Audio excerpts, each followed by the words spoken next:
What's up everyone, how are you all? Today we are back with another blazing Naruto story.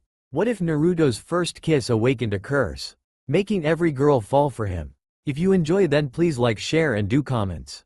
Jun Namikaze was a kind and polite person, but like many others she had a limit to her patience. Unlike her husband however, the man in question ignored her incessant stare as she drummed her finger on the side of her arm. But right now patient she was not, Madara. The man stopped as he had finished placing his gunbai on his back, his gloved fingers making his hair rustle. I told you already, nothing is going to stop me. I'm going to finish of Hashirama once and for all. He sat at the edge of the couch as he made sure the seals along his wrist were intact. He'd need all of his weapons at the ready in this fight. Fine, if you won't listen to me then I'm leaving you, I can't take this anymore. The blonde woman shouted as she placed her hands subconsciously against her flat stomach. I love you Madara, but if you cling to this hatred for Hashirama and the Senju then I really will leave. She was interrupted as Madara stood to face her. Then leave, he shouted as he pointed to the door, his words escaping his lips before he realized what he said. You've changed, and not for the better. Madara's eyes softened at the smallest of a fraction, but whatever love he felt for Jun was stamped out as hatred showed once more in his dark onyx eyes. Tears hanging at the edges of her eyes, she slowly made her way out of the house as she heard her lover one last time. He gave out an anguish-filled, frustrated yell as he punched through the wall next to him. The yellow cream plaster covering him and the floor as he pulled it free. Hashirama. I'm going to kill you, he growled out, his eyes blazing with the eternal Mangekyo Sharingan. With a sniffle and painful irony, the clouds of the night seemed to open up, hiding her tears to the world. Jun cried as she sat on the bench in the Leaf Village. She had been patient with her lover, and not for just this one single night, but many others as well. Each and every time it happened she'd always been able to get him to stop and breath. Not anymore, not since Izuna's passing that is. I just thought that he was strong enough that he wouldn't develop the same sickness. She wanted to, oh so badly, to tell him that she was carrying his son. But who would let their son be raised by a power-crazed man who would go to any lengths to see the creator of their village fall? Tonight was to give it one more shot, to try and get through to him. But it was like his eyes, supposedly the window to a person's soul, were merely clouded by hate and nothing more. She jolted in her spot as her thoughts had dulled her trained senses to the point her friend was able to grab her shoulder. Looking up, her friend's reassuring smile eased her spirit greatly. Thank you Senna. You're always there to help me. I used to hate you so much, it irritated me that you'd always insult my skills as a ninja, but as we grew up I couldn't stop thinking about you. You are the most beautiful woman I'd ever met, and you always will be. The minister nodded as Isaiah finished their exchanging of vows. Do you Isaiah Namikaze take Kurara Kazumi to be your wife? Will you love her, comfort her, honor and keep her, in sickness and in health, for richer, for poorer, for better or worse, in sadness and in joy, to cherish and continually bestow upon her your heart's deepest devotion, forsaking all others, keep yourself only unto her as long as you both shall live? Their longtime teammate Yasushi spoke as he stood before them. Isaiah smiled as he nodded, I will. Yasushi continued. Do you Kurara Kazumi take Isaiah Namikaze to be your husband? Will you love him, comfort him, honor him and keep him, in sickness and in health, for richer, for poorer, for better, for worse, in sadness and in joy, to cherish and continually bestow upon him your heart's deepest devotion, forsaking all others, keep yourself only unto him as long as you both shall live? Kurara smiled as her blonde hair framed her face. I do. Isaiah continued to smile as he and his soon-to-be wife exchanged their rings. Yasushi then continued as he smiled, you may now kiss the bride. Isaiah's smile grew bigger as he kissed Kurara on the lips, sanctifying their marriage. He pulled back as he saw his bride smile with tears of joy. Kurara and Isaiah's friend Yasushi gave an unusual cheer as he hugged them, happy for them. When he pulled back Isaiah gave him a nod of thanks. Now if you don't mind we'll be going. His smile still shining brightly as he and Kurara left hand in hand. Isaiah looked up as he heard Kurara burst into his room, finding herself in his lap. Where's the fire? He asked. She smiled as she kissed him. Guess what? She spoke as Isaiah raised an eyebrow. You burnt lunch again?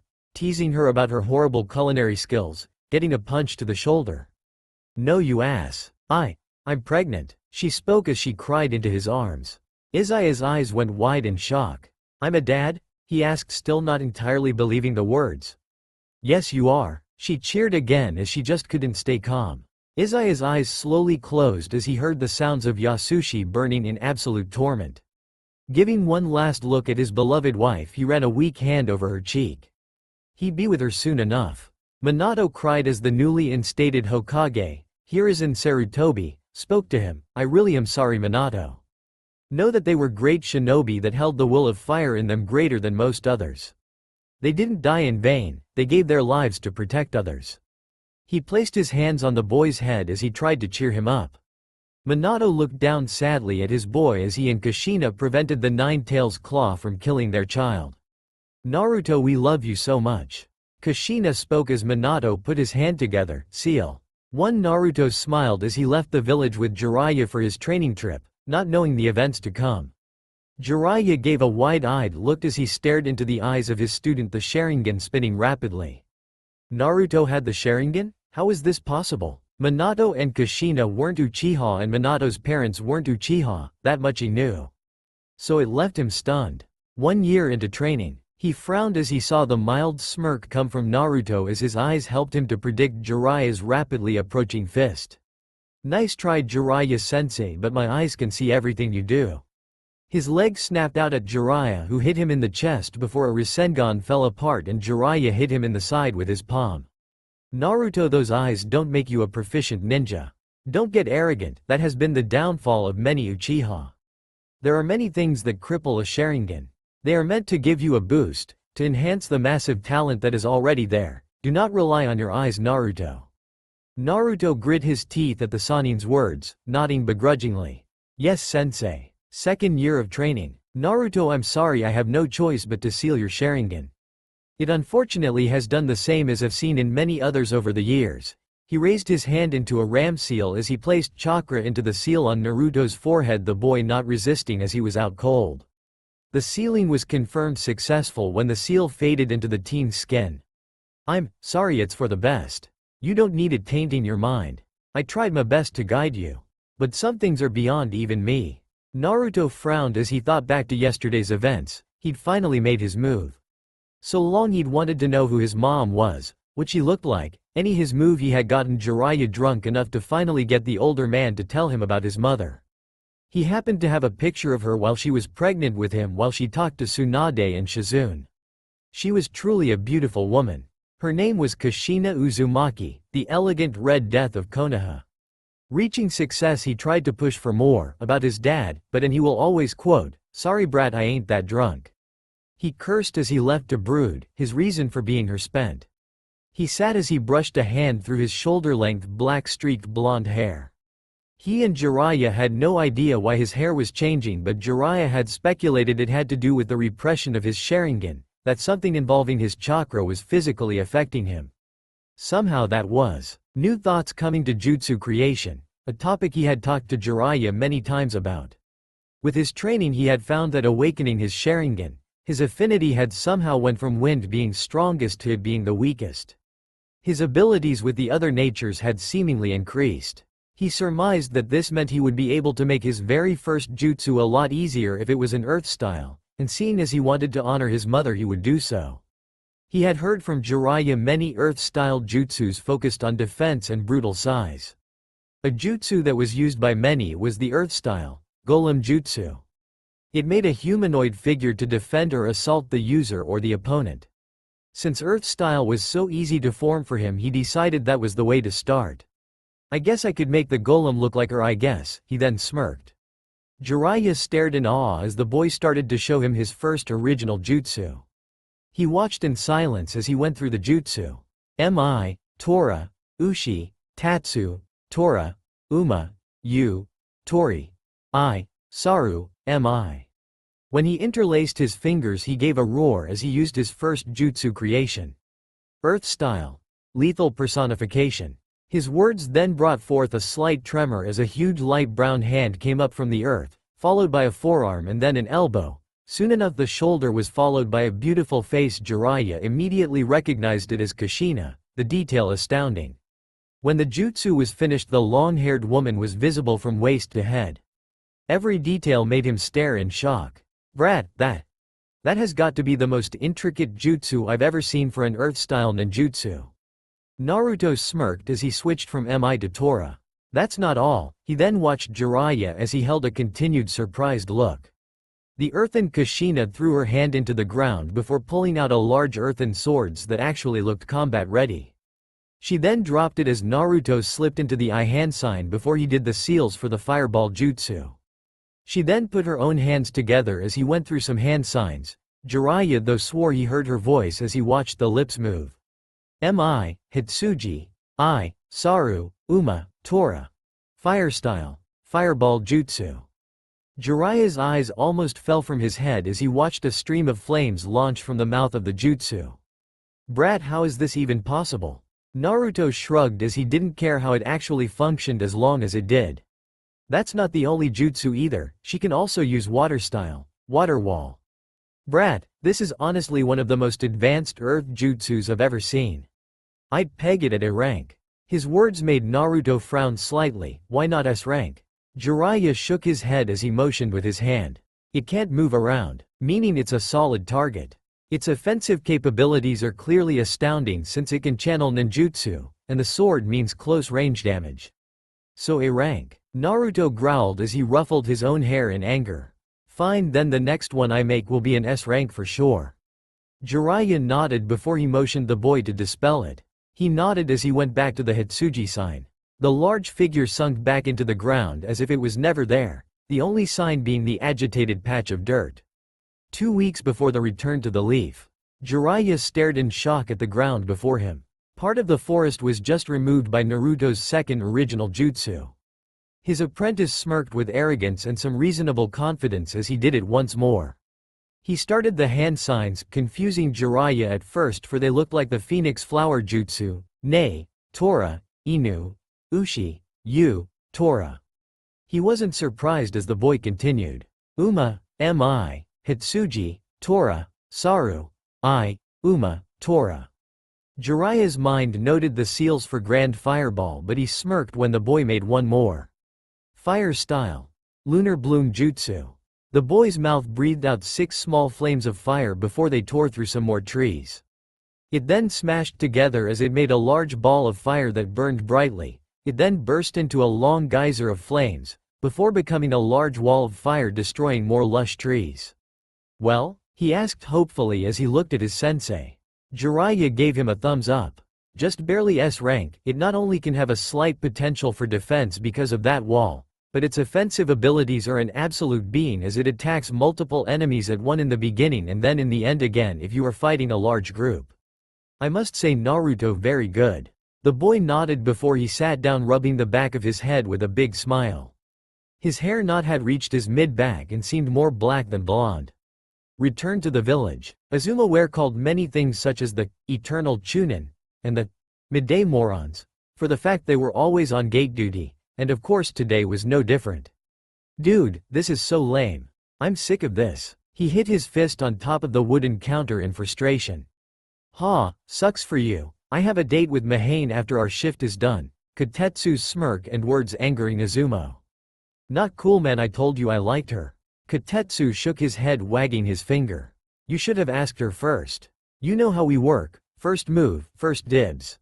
No complaints. Kotetsu merely laughed at his friend's plight as he became quiet at the sight of a long semi-blonde-haired teen. Hey, he was quieted as Lord Jiraiya stepped up with his and Naruto's entry papers. Naruto rubbed his whiskerless cheeks as he found nobody would recognize him, his hair being almost a different color as well as not having his scars as well as dark blue eyes made him a different person to the people of the Hidden Leaf. It felt refreshing to be left alone from the glares and scathing words of the lowlifes he called his fellow citizens. Village disgusts me, his thought of the village going sour. His thoughts turned to the Hokage monument, bringing a smile to his face as he saw Tsunade's face had been added. It's about time it was put up there. His attention was stolen as a little girl with purple eyes accidentally bumped into him. She gave a fearful apology to the intimidating teen. He shook his head as he lifted the girl up to her feet before he knelt before her. He rubbed her chin with the knuckle of his hand in a playful manner. And who are you? The girl smiled as took a prideful stance. I am Makina Izanami. She then frowned as she remembered something. But I was always told not to talk to strangers, and you're a stranger. So I shouldn't. Her words trailed off as Naruto grabbed her hand and placed it against his headband. This is the sign of me being a shinobi of the leaf. Or as some people call us the good guys, so don't worry about me being a danger. He smiled before he remembered something. Hey, why aren't you with your mother or father?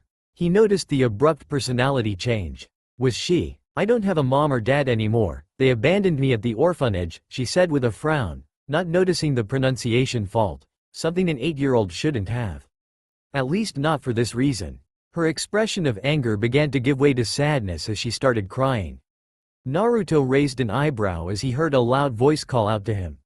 It quickly turned into a scowl. Naruto, what did you do to her? She yelled as she went to hit him on the head, only to gasp as the boy stopped her with his black-gloved hand with a crushing grip. She gave a shocked look at the boy as she saw him tilt his head in a menacing glare. Asterisk asterisk asterisk. Don't ever let me catch you trying to hit me again like you used to. I expected you to have grown out of that, but I guess I was wrong. He let go of her hand as he turned to the little orphan girl. Well, Makina, would you like it if I visited you every once in a while? I know it's not fun being alone as a kid. His tone going from malicious back to his kind and gentle tone.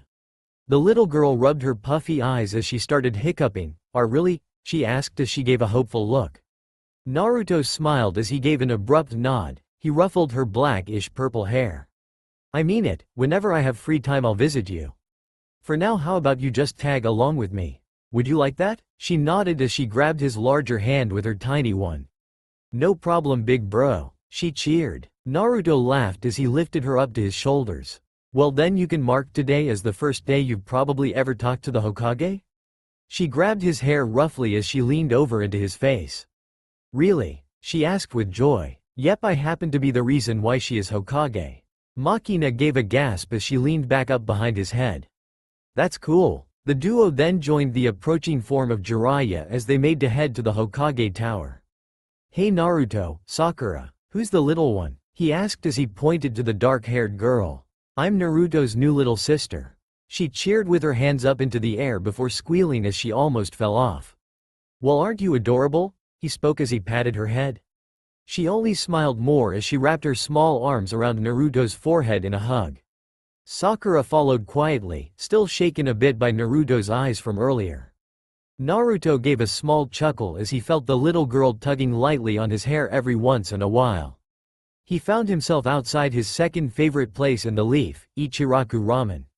He could smell it from his position and he could tell Makina could as well as he heard her stomach growl. Yo big bro, what's that smell? It smells so good, he smiled. This here Maki, is the best ramen in the world. I've gone here since I was your ways had such good food and people. She pulled his hair hard. Then what are we waiting for? He chuckled at her exuberance. Alright, calm down. With a smile he knew he'd opened the young one's heart to the best food in the world. He bent at the knees slightly as he pushed aside the flaps and entered the little ramen stand. How may I Naruto? Cried Ayame as she saw the teen boy before she leaned over and forced him into a bear hug. When she pulled back she took note of the little girl on his head. Well, who is this? She asked as Naruto placed said girl on the stool next to him. I'm Makina Izanami and I'm Naruto's new sister. Her hands in her now seemingly trademark motion of being in the air. Ayame giggled at the girl's response. Oh really? She asked the little girl. Naruto laughed as he bumped Makina's chin like before. Yeah, I guess she kind of grew on me. It's only been 15 or so minutes since I met her. These words made Ayame laugh. You sure it wasn't you having an impact on her? You always were one for making friends. She stopped laughing as she saw Naruto's slightly sad face. Not the kind of person I am anymore. A lot changed over the trip, Ayame. In fact, his words continued as he wrapped his arm around Makina's petite form. She's been the first person in a couple years to make me want to smile. His eyes landed on Ayame as Makina smiled brightly. Not to mention a very special brunette I know. Ayame giggled lightly before her look softened. Ayame frowned before shaking her head. You're still the same person as before either way. You'll never change enough that we won't recognize you. Your looks may differ, but you're still Naruto.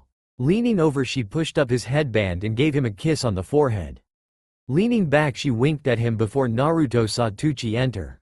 The two exchanged hellos as the small group got to get acquainted over some ramen and catching up. "Hey Naruto," spoke Makina as she rode atop his shoulders once again. He sounded as he started walking towards the Hokage tower. "What's the Hokage like?" He thought about her question quickly. "Well, she's really old, but she looks as if she's 30 or in her late 20s. She's got a nasty temper sometimes. But she burns with the will of fire brightly. In fact, her grandfather was the first Hokage, Hashirama Senju." The girl gasped in amazement. Then she gave a confused look, and Naruto could feel the question burning within her. "Don't know what that is or who that is." He chuckled. "Well, the will of fire is the philosophical concept that Konoha takes to heart, that we are one large family and we should protect each other. This process leads to prosperity and more happiness." Now Senju Hashirama was known as the god of shinobi and the creator of this very village. Tsunade happens to be, as I said, his granddaughter. She's also the closest thing I have to a mom. She's nice overall, and she'll protect her friends and family with her life. Tsunade, however, is a drunk and a gambler. To this the little girl gave a pondering look as she absorbed all the knowledge. Makina gasped as she saw the large building in the distance. "Yay!" Naruto smiled at the energetic child's reaction. She was so much like himself when he was younger it was almost scary. He was absolutely shocked by the girl's words when they entered the room. "Wow, her boobs are so huge. Scary." He stopped mid-step. Makina, not the appropriate comment to a Hokage. While he was admonishing Makina, deep down he wanted to laugh. The girl gasped, "Oh, so you're the Hokage. You look better than the Hokage monument thingy." Naruto lifted her off his shoulder and placed her on the ground. Tsunade smirked. "So Naruto, it is obvious things have changed, but a child?" She shook her head. "Not expected at all." Naruto practically choked on the spot in surprise by the joking statement. Getting a hold of himself, he shook his head in denial. "She's an orphan and she's kinda grown on me." He messed up Makina's hair, getting a pout out of her. "I asked her if she'd like it if I visited her at the orphanage, and wanted to meet you, so here she is. Sorry about the earlier comment, kids, ya know?" Tsunade smiled at the quick relationship he'd formed with somebody yet again. "So Makina was it?" The girl nodded as she ran to a couch, pulling Naruto with her forcefully. "How has Naruto treated you so far?" Jiraiya had dropped by earlier without them since the duo made a stop at Ichiraku's, leaving Jiraiya to report the trip. While some things were worth concern, others were more worth a few compliments and a smile at least. It was safe to say she was shocked, however. Her surrogate son was an Uchiha descendant, and he was afflicted by it just like the others. Why are Uchiha so difficult? Her sense of clan rivalry resurfacing a bit, and the fear that Naruto could become like her granddad's rival Madara. Naruto's will of fire was the brightest the village had seen since Hashirama and Minato. If only she knew why. Blood of the Senju, Uzumaki and the Uchiha, brought together by Madara and Jun in the son of Minato Namikaze and Kushina Uzumaki, could make Naruto the greatest ninja to grace the world since the Sage of Six Paths. She was pulled out of musings by the childish squeal from the little girl. "So was it really because of Naruto that you came back?" She clasped her hands together. "I bet it was." Tsunade laughed at the refreshing experience of a child's innocence. The Hokage nodded. "Yes, it is because of him. His stubbornness convinced me to take up the title of Hokage. Something I hated became my current place of stature." She shook her head as she pointed at Makina. "Now Makina, you are an orphan. Seeing as Naruto is legally an adult by being a shinobi, he is able to adopt children." His eyes snapped to Tsunade's as she held a devilish smirk. "While being Hokage, I can do virtually whatever I want." Naruto knew where she was headed. "Makina Izanami, how would you like to have Naruto as your brother?" Tsunade was practically howling with laughter in her head at the girl's expression. "He'd be my actual brother?" She whispered, her grammar going uncorrected again. Naruto had mellowed out from the shock at Tsunade's conniving plan. "Well, it's that or being his daughter." "Boot, Naruto probably isn't ready to be a dad. Technically, at the difference in your ages, it would end up kinda the same way. But that just technicalities. So yay. If you'd want, I would be. I myself was an orphan, so I know the pain of not having a family." Tsunade was the first person I saw as a parent, even though I had Iruka sensei and the Ichirakus. I felt closer to Tsunade more than anybody else. So I called her Grandma Tsunade as a way to tick her off, and damn was it hilarious. But after a few weeks and some letters during my travels, I see her now as the mom I never had. Makina just sat quietly as she started to cry. She then turned on Naruto and tackled him. She cried into his shirt at the joy of having a sibling. But if she's your mom, does that make her mine as well? Tsunade smiled. We'll seeing as you're just the most adorable girl and Naruto is like my own son, I don't see why not. But, she said loudly, don't be calling me grandma. She then stood up and walked over to the fallen pair, Naruto having been knocked off of the couch. She kneeled down as she hugged Makina and Naruto. Which brings me to another point. Your surnames. Naruto, do you want to keep your last name? Naruto's smirk slightly put Tsunade off. It was all too like the one she'd caught from her only memorable moment in the presence of Madara Uchiha. No, I'd actually like to take up the Uchiha name. Jiraiya tried to suppress my Sharingan. But he won't take the pride I feel at being related to prestigious clan. I also want Makina to take up the name Uchiha. Of course, he waved his hand crazily through the air. We wouldn't use it in public until Makina can defend herself, since the name, Uchiha, still has enemies. Regardless if she is a blood Uchiha like me or not. Don't want my sister heir daughter. Her sister, that sounds pretty bad actually. Just ignore that, she's my baby sister. Tsunade gave an unsure nod, not sure where he was going with that line of thought. Nevertheless, she ignored it and continued. Very well then, as of tomorrow you two will be Naruto Uchiha and Makina Uchiha. She stood as she placed her arms under her bust as she thought. Now that this mushy-gushy scene is over. Time for business. I want you to face off an opponent I chose for you. I need to see how far you've come since you left. Naruto stood up. This was as good a time as any he guessed. So who's my opponent? She smirked as she wagged her finger. You'll just have to wait and see when you get to Training Ground 7. It's Kakashi, interrupted Naruto, making Tsunade twitch and Makina giggle. Who else would face me on our old training ground? Sakura? Please, I destroy her in a battle. Tsunade frowned at the arrogance. He really has changed, she thought. Kakashi would be a liar if he said he wasn't intrigued at Naruto's hair change and clothing choice. He looked just like a young Madara, except his armor was a deep purple like the Snake Chief Manda's skin and the underclothes were pitch black. That was a scary development. Jiraiya and Kakashi had a talk about the Akatsuki. After a while it had led to talking about Naruto's developments. The resemblance to Madara was scary. Every image of the man Naruto practically matched. Except for the lack of an ocean-sized ego and a superiority complex, as well as spouting about the Uchiha's greatness. He for once was afraid that a student would go down the wrong path.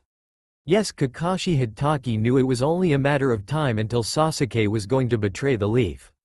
It was what led to him trying to train him in hopes of satiating the boy's hunger for power. It had the opposite effect, now that Naruto had fallen to the Sharingan's power. Something that seemed to reoccur in most Uchiha. The only noticeable exceptions being Mikoto, Shisui Uchiha, Itachi Uchiha, and rumors from long ago. Izuna Uchiha, Madara's own brother. He didn't want his student to turn into the last. Kakashi smiled at the blank face of his student as Tsunade walked beside him with a dark-haired girl on the Hokage's shoulders. When Naruto stopped, he faced Kakashi, assessing his sensei for the first time in 3 years. Tsunade came to a stop next to him, bumping his hip with her own. Good luck. The woman then leapt up to a tree branch before sitting down. The action making the impressionable girl cheer as she too sat down. I may not know Naruto very well, but I can feel his power sometimes. He doesn't express it all the time, but whenever I touch him I feel scared but safe at the same time. Tsunade looked at the girl as if she had 2 heads. The little girl caught the look. What? I have to be mature and headstrong, since I'm an orphan, well I guess. Her little face going from serious to happy. Tsunade nodded with a smile as she pulled the girl to her side in a hug as they watched the match. Naruto and Kakashi stood quietly. Makina became frustrated as they weren't moving. Why isn't anything happening? She complained. Tsunade shook her head to the negative. With the refinement of his chakra control he can use genjutsu, and with his Sharingan they were quite potent. He now can't use his eyes to full capacity, but the abilities are still there, just weakened. It's like they have already started a fierce battle. The only thing ending it is the other's abilities. And sadly it looks as if Naruto is losing. In fact she was right. Naruto's eyes were starting to bleed as his genjutsus became more and more defensive until he snapped out with Kakashi, clutching his eye. His covered orb glared out at the S-rank Jonin. He pulled his blood-covered eye away as he used the summoning jutsu. Nocturnal Barrage. The teen lifted out his right and left hands with his palm up as a black orbs formed before a murder of crows and an unkindness of ravens burst out and barreled to the white-haired man. The Jonin reacted quickly as he used a mud wall, the birds embedding into the dirt before poofing out of the current realm. Just like Itachi, his abilities with crows and ravens is astounding, thought its origins are questionable. More merciless, but still astounding, he did the boar seal and then the serpent, earth style. Rampant piercing. The earlier earth wall crumbled apart before it launched into multiple spikes aimed for Naruto's purple and black clothed form. He smiled under his mask as a mane of black hair lashed out at him as the boy used Jiraiya's personal jutsu, Art of the Lion's Mane, Needle Jizo. The black hair punched through multiple trees as the more experienced ninja darted back and forth as he maneuvered through the tree games. Kakashi. He looked up as the boy sped through rapid seals he didn't recognize. I'd like to return to Genjutsu Sensei. Kakashi gave a slight nod of intrigue. Kakashi's Sharingan failed to pick up the last few hand signs as a large flare of chakra and darkness veiled over his eye different visions. Kakashi, the man heard his voice from what he assumed was his right but then heard it again from the left. You know these jutsu, don't you? Even if it's never been used by or against you. Kakashi gulped as the words were true. This is the great genjutsu of the legendary Hokage brothers Lord Hashirama and Lord Tobirama. He felt a fist impact his gut before he was kicked in the back of the knee, making him kneel before he was kicked in the face. Yes, this is the fabled bringer of darkness jutsu. Took me a lot of reading and hard work. But I figured it out, he may be a pervert but Jiraiya-sensei is a very good teacher. Naruto's malicious laugh echoed out through the darkness as his words trailed off. Kakashi noticed the ego rising in Naruto but he smirked behind his mask. True, but I can still smell and hear you. Clearly it needs some work but I'm sure you'll get it eventually, Naruto. His words dropped as he branched out with his right leg as he kicked Naruto. The black-haired boy leapt away as his jutsu was negated forcefully. He stood to take a breather as Kakashi nodded. That is truly impressive, Naruto. You are the first person to pull off the first and second's legendary genjutsu. But you got overconfident in your abilities, especially when they weren't yours to begin with. He put his hand in a familiar sign to Naruto. This is why, multiple puffs sounded. You're still just a genin. Techniques take time and effort to master. Naruto glared at the insulting clones as they echoed each other. HMPH, I'll show you what 3 years can do. He raised his hand as a guardless ninjutsu appeared with a poof. The other lashed out with freshly summoned shuriken, pelting the closest clone. Kakashi watched as Naruto systematically attacked and eliminated his clones. His eyes widened when Naruto's eyes went from the seventh clone's smoke and darted to his. Hey Kakashi, how about I show you true terror? Naruto smirked as he finished a set of seals. Earth style. Lethal personification. A huge humanoid figure appeared before the features of a beautiful woman appeared. The figure glared at the form of Kakashi. He narrowed his eyes at who Naruto had modeled it after. He attempted to fight as he avoided the incoming fists, and the occasional sword thrust. When he thought he was far enough away he paused to evaluate the situation. He gasped as he watched the giant form finish a series of hand signs. He read the behemoth's lips as it spoke. Fire style. Lunar bloom. He jumped away and evaded the 6 spheres of fire as he evaded the jutsu. A simple phoenix fire won't get me, Naruto. The thoughts were killed as the balls slammed together into a large one that shrunk before expanding into a small explosion that turned into a furious flamethrower, creating a wall of blazing fire. Kakashi frowned at the jutsu's destructive powers. The Jonin leapt away, trying to get away to think over the battle further. Naruto ended his jutsu as he bid his mother farewell again. He then gave to follow the Jonin, but he was too fast, so he stopped before he resealed his blade from earlier. He walked through the forest as he extended his sense with enhanced chakra. He kept walking as he felt Tsunade and his new little sister off in the distance. There was something about his little machina that made him smile. Family, he finally had one. Naruto stopped as he felt Kakashi leaning against a tree ahead. He smiled and disappeared as he ran silently at the tree. Kakashi had always prided himself slightly on his hearing capabilities. That's why when Naruto's black-gloved fist shattered through the tree, he gave a wide-eyed look as he leapt away from the attack. The black hair of Naruto swished about as Kakashi blocked hard and rapid attacks. He gave a painful gasp as he felt Naruto's kick slip under his guard and smash his ribs. How is his skill level so much better? It's like he is a different person. His thoughts were silenced as he found a kunai slicing through the air for his neck. With his right hand occupied by Naruto's left fist and his left hand holding back a kick, he couldn't stop it. It was simply too quick. But the blade never hit as it stopped upon skin contact. I win. Kakashi gave a disappointed grunt as he left the field. His whole reason for being here spent. Very good spar, Naruto. I'll see you around. With that, he grabbed his book from his pocket and vanished. Naruto turned as he heard a squeal of joy. He turned as he felt a soft thud against his battle armor. He wrapped her up in a hug. You were so cool. He smiled at the easily excited child. What was that giant thing? It looked so pretty and real. He smiled as he bumped her chin again. It's how I honor my mom. He shook his head of the coming thoughts of sadness. He had a little family of his own and he had a mom now, but some things could never be replaced or repaired. Really? Your mom was so pretty. He smiled at the little girl. He caught Tsunade's approaching form. So, Mom, how did I do? He asked with an uncertain voice as he wasn't sure if it was an appropriate title yet. He gave a quiet breath of relief as the busty woman smiled, patting his cheek. You were very good, in all areas that you showed.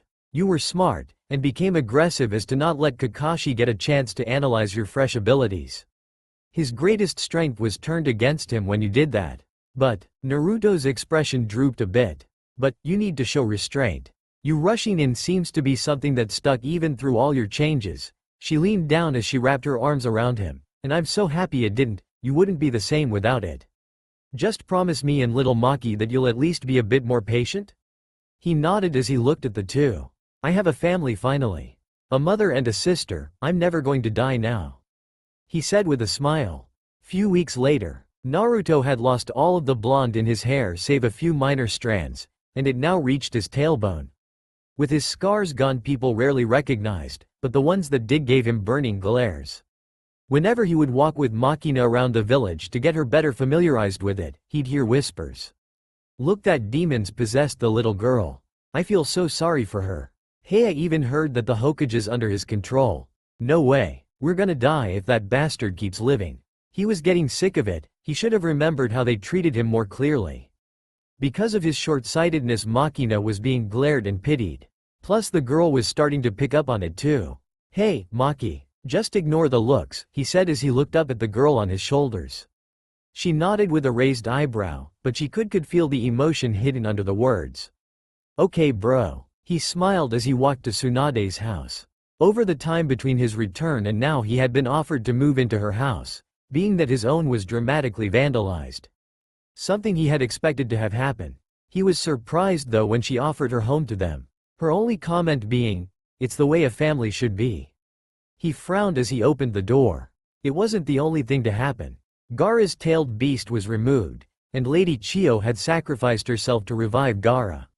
They had in turn killed Sasori. Sakura had gotten some info from the man about Orochimaru and Sasuke. They would be going in a few days to the Tenchi Bridge. He was going to train Makina as much as he could before he left. He didn't want anybody attack her while she was at the house alone. While Tsunade would be around frequently, she couldn't always watch Makina, so he'd make sure she was safe before he left. Naruto held a perma frown as he walked with Sakura, Sai and Kakashi's substitute Captain Yamato. He was getting bored, and he found that after the second year of having the Sharingan, nothing satisfied him more when he got bored than a good fight to prove his skills were better. He however found his thoughts diverted to something else.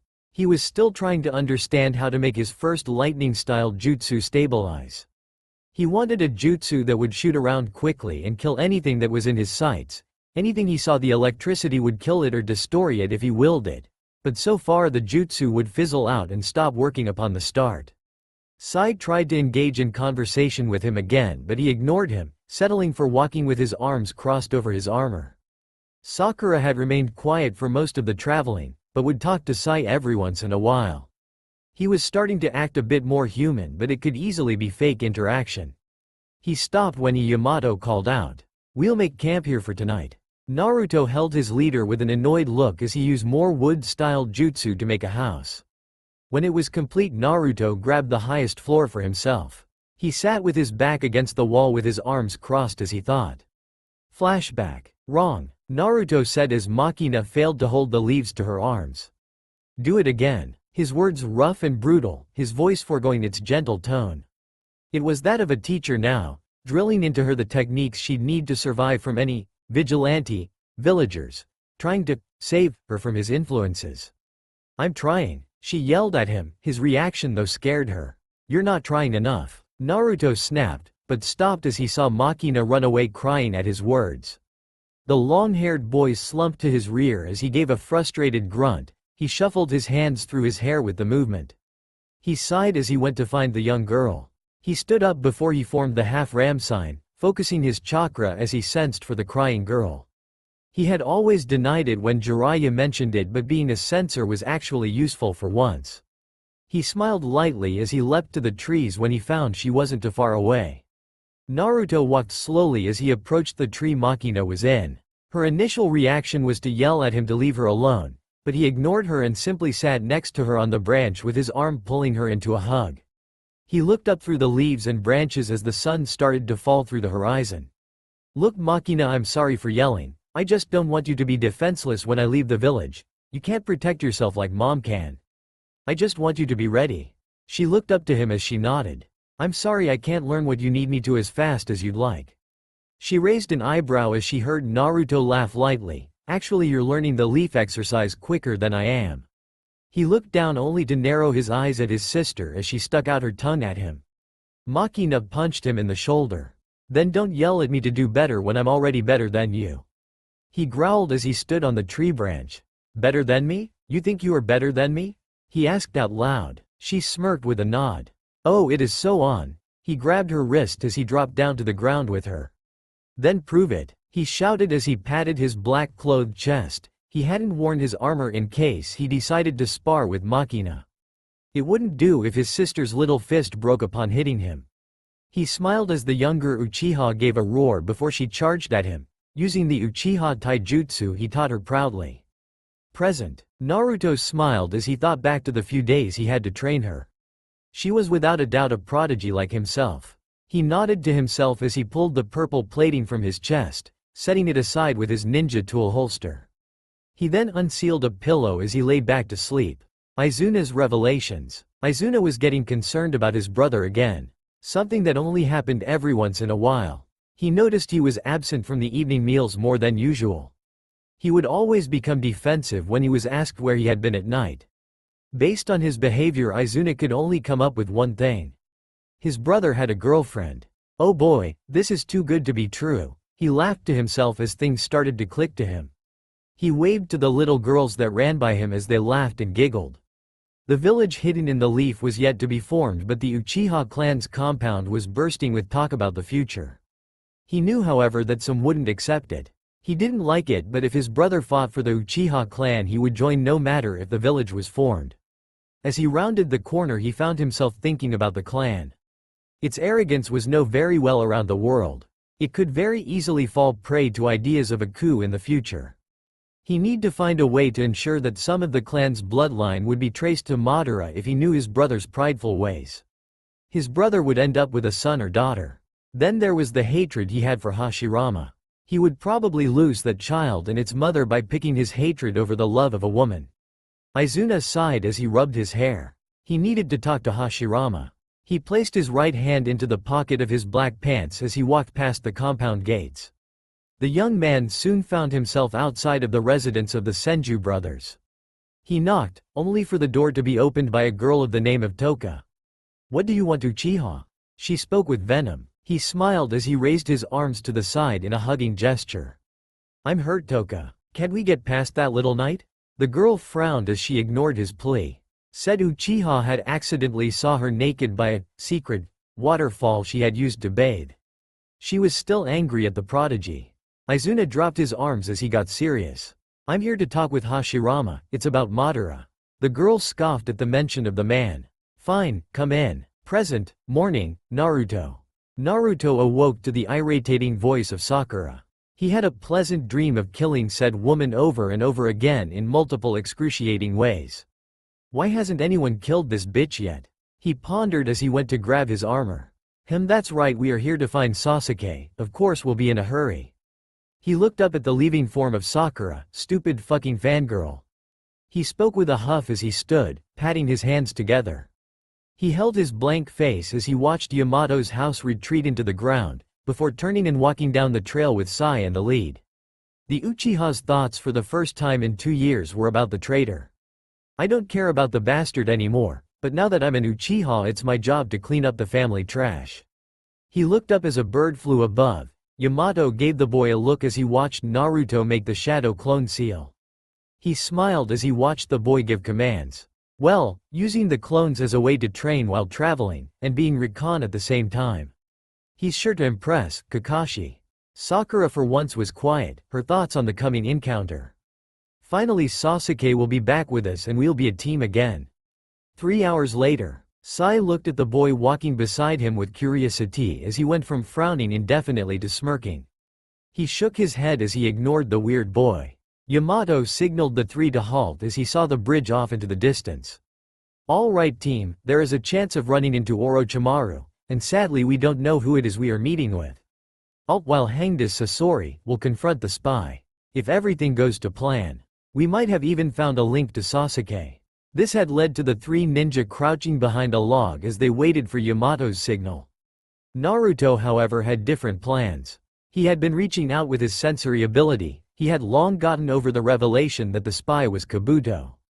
Of course it would be that four-faced backstabber. He continued to branch out with his sensory but gave a wide-eyed shiver as he sensed somebody he hated. Orochimaru, he said briefly, before ditching his two teammates. Bridge. Yamato leapt back as he saw Orochimaru appear behind a falsely startled Kabuto, before said spy made him leap away again as he used chakra dissection blade in an attempt to mow him down. His eyes looked up as he saw a black and purple blur crash into the bridge before he heard Naruto call out a jutsu. Fire style. Lunar bloom. The chuckling form of Orochimaru slipped in taut he ground as the bridge was engulfed in a hellstorm of burning chakra and air. Kabuto leapt off the bridge as Yamato gave pursuit while Naruto sensed for the Sannin.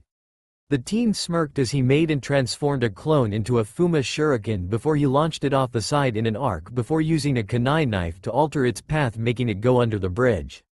Naruto smiled as he sensed the clone stop moving but frowned as he found it was dispelled. Things are never easy, are they? He asked himself. He flipped backwards as a brown snake broke through the bridge and snapped its jaws at him. Naruto watched with a smirk as Orochimaru appeared from the snake's mouth, Kusanagi in hand. Naruto's shoulders slumped comically as he watched the event. Really? He asked as the Sannin gave him a raised eyebrow. Kusanagi? You pulled out Kusanagi against me? He placed his fist against his hip as he motioned with his other hand in the air. A mere sword could never harm me, no matter how sharp. Orochimaru scowled. Boy, I don't care who you are, this blade can cut through mountains. The snake's scowl deepened when Naruto started laughing, but stopped suddenly. I shatter mountains. Orochimaru's eyes opened briefly as he didn't know where the boy went. He gasped when he looked down at the fist in his gut, and then up at the boy's eyes before he felt his stomach tear apart into a bundle of white snakes. Orochimaru frowned as he realized the boy was actually good. The boy would die against him eventually, but he didn't want to risk wasting so many bodies against a no-name ninja. Boy, who are you? He asked as he felt his torso reconnect with his legs. I'm hurt, you pathetic snake. It's me, Naruto. Orochimaru was shocked at the boy's words. Impossible, you don't look anything like the Ninetales brat. In fact, you look like my Sasuke. Naruto hmphed at his words. 3 years, a Sharingan repression and some medical applications will do that to a person. He continued to speak as he crouched down with his hands in a posture similar to Shikamaru. Not to mention some mental instability. Then yes, Orochimaru, I am very much an Uchiha, just like Sasuke. Actually no, I'm better than Sasuke. That traitor is a disgrace to the Uchiha name. At least Itachi's excuse could be that he erased a stuck-up clan from existence rather than let it make bigger fools of itself. No, I am better, and the new clan I start will be a better Uchiha clan than its predecessor. The boy stood as he looked past the bridge towards the forest behind it. The sounds of Sai, Sakura and Yamato fighting Kabuto in the background before you look at the Orochimaru with a laconic grin. I'll make the world truly fear the new Uchiha clan. His voice matching the insane grin. I'll start it by placing Sasuke's head on a pike at the front door. He laughed insanely, not noticing Orochimaru's sinking form. I'd rather you not. He spoke as he disappeared through the bridge floor. Naruto stopped laughing as he concentrated on sensing for the snake. When he found nothing, he instead settled for the faint trail of chakra he found. It could be Orochimaru's or Kabuto's, either way it would lead himself to something interesting. Hopefully, or all this time away from Makina will be pointless. He took a step and then he thought of something. I need a girlfriend if I'm gonna start the clan. He leapt to the trees as he followed the faint trail. She'd need to be beautiful, of course. I'd like a powerful mate as well. One that was beautiful inside and out. He shook his head as he continued to leap through the trees, the trail getting stronger as he continued. When it seemed its strongest, he found himself outside of a cave in a rocky plain. Snakes and caves, of course. He thought morosely. He shook his head as he walked into the dark caves. Sakura, Yamato and Sai. Sakura gave a mighty roar as she smashed her fist into the ground, missing Kabuto as he evaded the power blow. He lashed out with his chakra-encased fist as he tried to strike her heart. The medical ninja leapt away as Yamato dropped in with a fist made of wood in the form of a mallet. Sai swung up as his flat-tipped tanto carved the air in an uppercut. Yamato smirked, but then gasped as the person they were fighting with became a dead body of an entirely different person. Sakura noticed this and informed her team. It's just like when we fought Itachi and Team Guy fought that Kisame fishman. Yamato nodded before he realized Naruto and Orochimaru were no longer here. With Naruto frowned as he opened another door to another empty room. This is getting annoying, he grumbled as he walked to the next one. It too was empty. The young man threw up his arms in exasperated sigh before he turned to the door across the hall. The last unchecked door in the hall. He grunted as he actually had to force the door open. When he did, he gasped at the sight before him. There were roots and plants everywhere growing across everything. Orochimaru, you really need to quit playing with the first's bloodline. He approached the body on the first table. He felt for a pulse but stopped when he realized there was vegetation growing from the girl's eye sockets and her mouth. He frowned as he knelt to the moss-covered floor. He placed his hands together as he prayed for the girl's soul. Praying for an innocent death was something he had developed in the second year when he and Jiraiya had came across a small group of bandits who had killed a small defenseless family. Jiraiya had suggested praying for them would help the boy with the scene. Since then he had done it whenever he came across a pointless victim. He stood as he finished, heading to the next table. The victim's cause of death was a small tree growing from the experiment's chest, having lost control of the Kekkei Genkei. He knelt as he prayed for the young man. Naruto was expecting the last table to carry another dead patient, but he was surprised when he found the girl was fine. Or rather, she didn't die with any abnormal mutations. He sighed as he reached out to confirm her death. He gasped as a branch from a thin tree behind the table grabbed his hand. He looked at it as it stopped when he pulled his hand back, but when he neared the girl with his hand again it did the same. Well, that concludes she's alive, he thought as he chopped the tree down with his guardless ninjutsu. He then turned back to the red-haired girl. He summoned 2 clones and a toad named Gamashiro. He lifted the woman up as he placed a decay seal on the 2 clones and the girl's forehead. He again was shown the brilliance of seals. This seal would kill and rapidly age to death any plant life that came within 5 feet of the girl or the clones. Yo Gamashiro, I want you to tell Tsunade that I want this girl isolated and the seal renewed every 20 minutes. While it will last for at least 2 days, I don't want to risk any chances. Tell her I'll answer any questions she has when I return. The medium-sized toad nodded. Also be careful on the way out. Follow the halls with all the doors open until you find the exit. The toad nodded as he and the clones left. He made 3 clones as he turned to the door. He nodded as each clone sat at a wall with the ram sign. Sealing art. Suffocating vacuum. Naruto launched a basic fireball jutsu into the room, lighting the vegetation ablaze. When he noted everything was on fire, he raised the snake sign as he called out, "Seal." The fire died out in a blast as everything in the room exploded silently in the vacuum before a small gust of wind rushed to fill the room. When everything was cleared out, he moved on to the next hall. This one looked longer. He sighed as he opened the first one, empty. Naruto in the next hall. Naruto sighed as he opened the 22nd door on the left. As the other doors were empty, he was surprised when he found the shape of a woman lying on a bed. He approached slowly. When he stood next, he nudged her with the handle of his blade. "Sasuke, if you're disturbing my sleep, I'm going to wring your neck." Naruto's eyes widened as he took a step back. "You," he growled as the girl completely woke up. The girl brushed aside her champagne pink hair. "Oh, it's you. I barely recognize your face. What happened to you? You look like Sasuke," she commented as she pulled her bandaged legs over the edge of the bed. Naruto frowned. "How are you alive? You should be dead." The girl frowned as she looked down. "Some sound ninja that were assigned as cleanup found me barely alive. I'm simply alive in case Orochimaru needs a body. I am useless now since my legs are paralyzed. Damn sand bitch," she finished with a cursing whisper. Naruto shuffled his hair again. His personal little quirk when things got annoying. "You seem about my age," he whispered. "I'm probably gonna regret this, but," he shuffled his hair again, "if you don't cause any trouble, I guess you could live with my sister, mom and I." He crossed his arms as he leaned against the right side wall. "Regardless of how rude you can be, I can tell you are an orphan too. That's why you work for Orochimaru.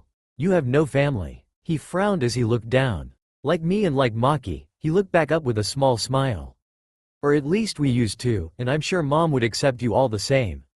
Tayuya looked at him like he had two heads before her face became that of one of anger. "What makes you think you know so much about me, huh?"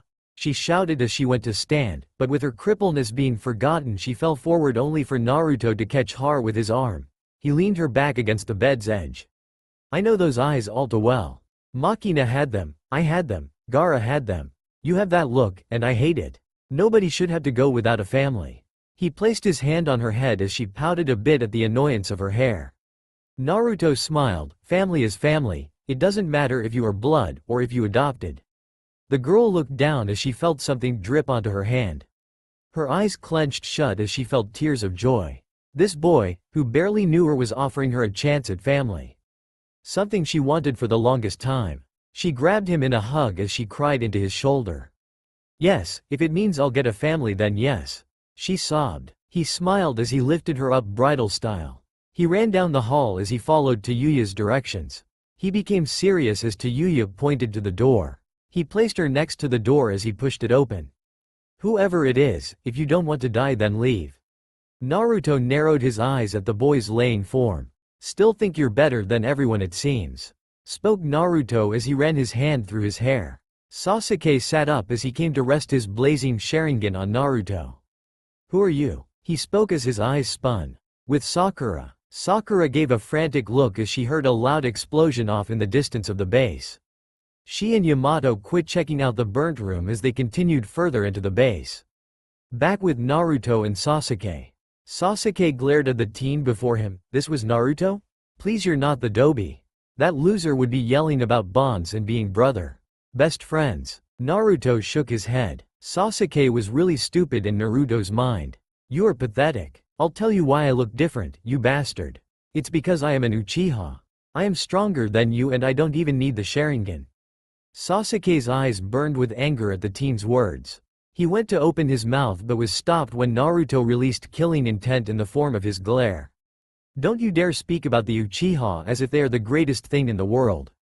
You have no right. You betrayed the village. Even the great Madara Uchiha died fighting for what he thought was the betterment of the village in his battle with Hashirama Senju." He held his glare as the Uchiha pulled out his blade, before he reappeared next to him. Tayuya gasped as she watched Naruto stop it without looking, his hand pinching the blade flat in between his fingers and the bat of his thumb. He let his head fall to the side as he looked into Sasuke's red eyes. "I've outclassed you, Sasuke Uchiha. In every way, both ability and blood." Sasuke glared as he started lashing out with his sword in thrusts and slices. Naruto summoned his black ninjutsu as he parried and blocked each attack. The long-haired boy ended it with his own attack. Sasuke's Sharingan aided him as he leapt back, the tip of his chin receiving a light nick. Naruto sheathed his short sword before he sealed it back up. He prepared to use lethal personification, but the bitch showed up. Sasuke, she screamed at the sight of their old teammate. So you really are Naruto. The long-haired boy turned as he started doing seals as to not let Sasuke copy his jutsu. Dragon, hare, boar, monkey, tiger, dragon, ox, bird, snake. Naruto thought as he went through hand signs. Lightning style. Homicidal rampage. He spoke as he turned his hand still holding the snake seal. Electricity started to form as he spread his hands apart in an arc. Asterisk asterisk. Die, Sasuke Uchiha, he said as the orbs of sparking death shot around as they closed in on the boy. Your death will show the start of the next Uchiha clan. He spoke with a smirk. I don't think so, spoke Orochimaru as a wall of brown snakes shot up and took the shots. The orbs could pierce anything, but for only a short amount of time. The wall of snakes continued as the attack grew weaker, before soon dying out. Naruto growled as he watched the man and Sasuke flee. He ignored it when Sai and Yamato turned their attention to the form of Tayuya. Touch her and your lives become forfeit, he said as he walked towards her before picking her up again like before. We are leaving now. Excusing a few room, this base is empty. Many years in the past. Izuna sat across from Hashirama as Toka brought some tea in. So Izuna, what is it you wished to talk to me about? He asked with a smile. Izuna nodded as he sipped the hot tea. It's about Madara. Hashirama's shoulders slumped. Of course it was about Madara, what else could it be? The man was so troublesome. What did he do? Izuna smiled, for once it's a good thing. He sipped more tea as he placed the teacup on the table. Hashirama raised a brow, intrigued. Oh really? Usually all that follows him is stupidity or arrogance. The straight-haired man teased. Izuna chuckled as he nodded, arging himself. No, this time Madara did something big this time. Hashirama shook his head. He got a girlfriend. Hashirama spit out his tea. What? He exclaimed. Izuna nodded as he laughed at Hashirama's reaction. He and Hashirama shared a laugh before he got serious and sat up straight. In fact, I want you to do a favor for me. I can easily foresee my clan acting out on a coup d'état. I want a way to ensure that some of the Uchiha blood lives, which knowing Madara his rising hatred for you will end up pushing him over the deep end. At this Hashirama got serious, and knowing him he'll choose hate over love. Izuna ran a hand through his hair as he sighed.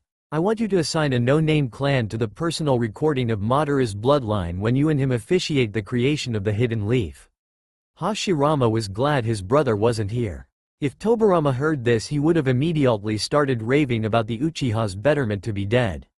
Lately I've been feeling as if death is calling for me. I have premonitions at night when I sleep. Each shows me dying and then years later a member of the Uchiha killing its clan because of an impending coup. I want to ensure at least one person that is worthy of keeping the Uchiha name. So I will leave you some scrolls that are sacred to the Uchiha with you. Hashirama gave the man a strange look. Izuna, you are giving me scrolls that are important to your clan. Izuna nodded his head. I have complete faith in you, Hashirama. I know that with time, the Uchiha will be reformed as the loving clan it has the ability to be. But until then I want you to watch his lineage. Hashirama sighed. Fine, I will. If you are right, then this is for the best. Izuna stood up as he bowed. Thank you. Few days later, Izuna had started walking out into the forest as he went to go find a training field to keep his skills sharp. When he pushed aside the brambles and branches he stopped as he caught the familiar blue of Tobirama's armor. He stood back as he watched the man run through some hand signs as a few coffins rose. It must have failed as the Senju cursed. It seemed he was right when a decaying body fell from the first and the second was no different. He remained silent, before he burnt the failed jutsu's remains. He then tried again, only to fail. 2 tries later and Tobirama erased the final failure. He frowned as he walked away, unaware of Izuna's presence. When Izuna knew he was gone he walked away having realized what the Senju was doing. He was attempting to revive the dead. If he was to succeed I could just leave the seals for it behind in the vault. But I'll have to wait till the time he finishes it. 2 days later, Izuna smiled as he walked out into the field to join Tobirama. So you got it finally? Took you long enough to realize a soul was needed in exchange for a soul? Tobirama went on the defensive as he glared at the Uchiha. You. Izuna raised his hands as his face showed a serious expression. Something Tobirama knew was a rare occurrence. I'm not here to fight, in fact I'm simply here asking for a favor. He had already studied and found out how to use what Tobirama called the Edo Tensei. He simply needed chakra, part of the being you wanted to revive, whether it was blood or any other form of DNA, and a sacrifice. Any bandit would do, as the sacrifice's strength had no impact on the abilities of the soul brought back into the living realm. Then out with it, Izuna. You're trying my patience. He narrowed his eyes as the Uchiha reached slowly into his pocket before pulling out a vial of blood, before he extended his hand with said vial. I want you to help me. Present day with Tsunade. Tsunade's eye was twitching as she watched the clones and toad dispel, leaving the girl to her. What's so special that she needs to be isolated from people and plants? She shook her head. She knew how to get back at him for pushing his own burden on her. Family archives with you, Naruto. Her face smiled evilly. With Naruto. Naruto felt a chill as he carried Tayuya through the leaf gates. Something happened. Tayuya smirked. Knowing your luck, it's not good for you. He frowned as he agreed. When he and Tayuya went to report, in the stead of Yamato, since he knew the most of what happened on the mission, he gulped at the too sweet smile his mom held. Naruto want to explain the girl, or should I say girls plural. Naruto smiled, wood style. Tsunade blinked. What? She asked, as he laid Tayuya on the couch to the side. That's what the decay seal is for. That redhead girl was Orochimaru's experiment into Hashirama's DNA. It seems failing the first time around didn't dissuade him. She nodded before smiling again. You are still being punished. Naruto clenched his fist. For what? Because I feel like it. Besides, I need to talk with this girl since I assume you found her in the base. He nodded before he smiled at Tayuya. Don't worry, mom won't hurt family. His words turned to Tsunade as he was tossed the scroll with his mission. Would you? He asked as he walked out. Konoha Archives. Naruto grumbled to himself as he walked through the dusty archive room. This was a boring assignment used to punish shinobi. The job: organize and take inventory. He coughed as he checked off the history of the Aburame clan. A plume of dust hitting him in the face. Never was one for history. He muttered as he checked off the Akamichi birth certificates. He slid his hands across the spine of another book. Nara clan medicine history. He thought as he checked it off too. He sighed as he leaned against the cold stone wall. His eyes opened when he heard a soft click and a pain in his lower shoulder. The boy turned to see the little blood-covered needle retract into the wall. He looked closer as he saw faint lines in the stone. What the hell? He questioned. He moved his head back when a seal appeared before breaking. The wall slid down as Naruto made out a very familiar symbol. How the hell did anybody miss this? He asked himself. Naruto dropped the short but very informative paper. He was related to Madara Uchiha, the Madara Uchiha. Then he was related to the 4th Hokage. His own father was the 4th Hokage. I need to sit down. He muttered as he fell on his rear. It can't be, he's the reason I'm an Uchiha. He sat in that very spot for another half hour before he decided he'd venture further into the false secrets. He grabbed the second one closest to him. He then leaned against wall by the opening as the boy opened the scroll. I am Izuna Uchiha, brother of. He spoke as he read. Madara Uchiha. I am fearing my death will come soon, and my brother's action of late have not made my potential passing any more wanted than it is now. I have asked Hashirama Senju, my brother's rival, to assign the lineage of my brother and his eventual child to a small obscure clan. I fear that the clan will eventually end up planning a coup d'état. I have thus asked Hashirama to make sure that the bloodline is traceable in the event of the clan's death. So, if you are not of the clan assigned to this and you are reading it, then you are my distant nephew or niece. I leave these scrolls about the Uchiha's ancestors and or past leaders among other things, including one of our deadlier water-style jutsus. I leave also a vial of my blood and a set of instructions you are to follow to the letter. No deviations whatsoever in the instructions are allowed. Upon completion, any questions will be explained. Naruto bent over into the opening as he looked for the scroll with instructions coming across the jutsu in the search. Water style. Murderous slipstream, huh? Well, it can wait, I guess. If Izuna left instructions for generation ahead of him, they must be important. He thought as he pulled a scroll that was black. Seeing as it was the only one colored, then it stood to reason that it was the one Izuna was regarding. So a list of seal and requirements. He spoke as he looked away from the scroll. He reached into the pouch strapped loosely to his waist, and pulled out a sealing scroll. After sealing it all up, he picked it up as he left a clone to do inventory. As he closed the door, he chuckled at the vulgar comments the clone gave him. Forest. Naruto sat with his back against the base of a tree.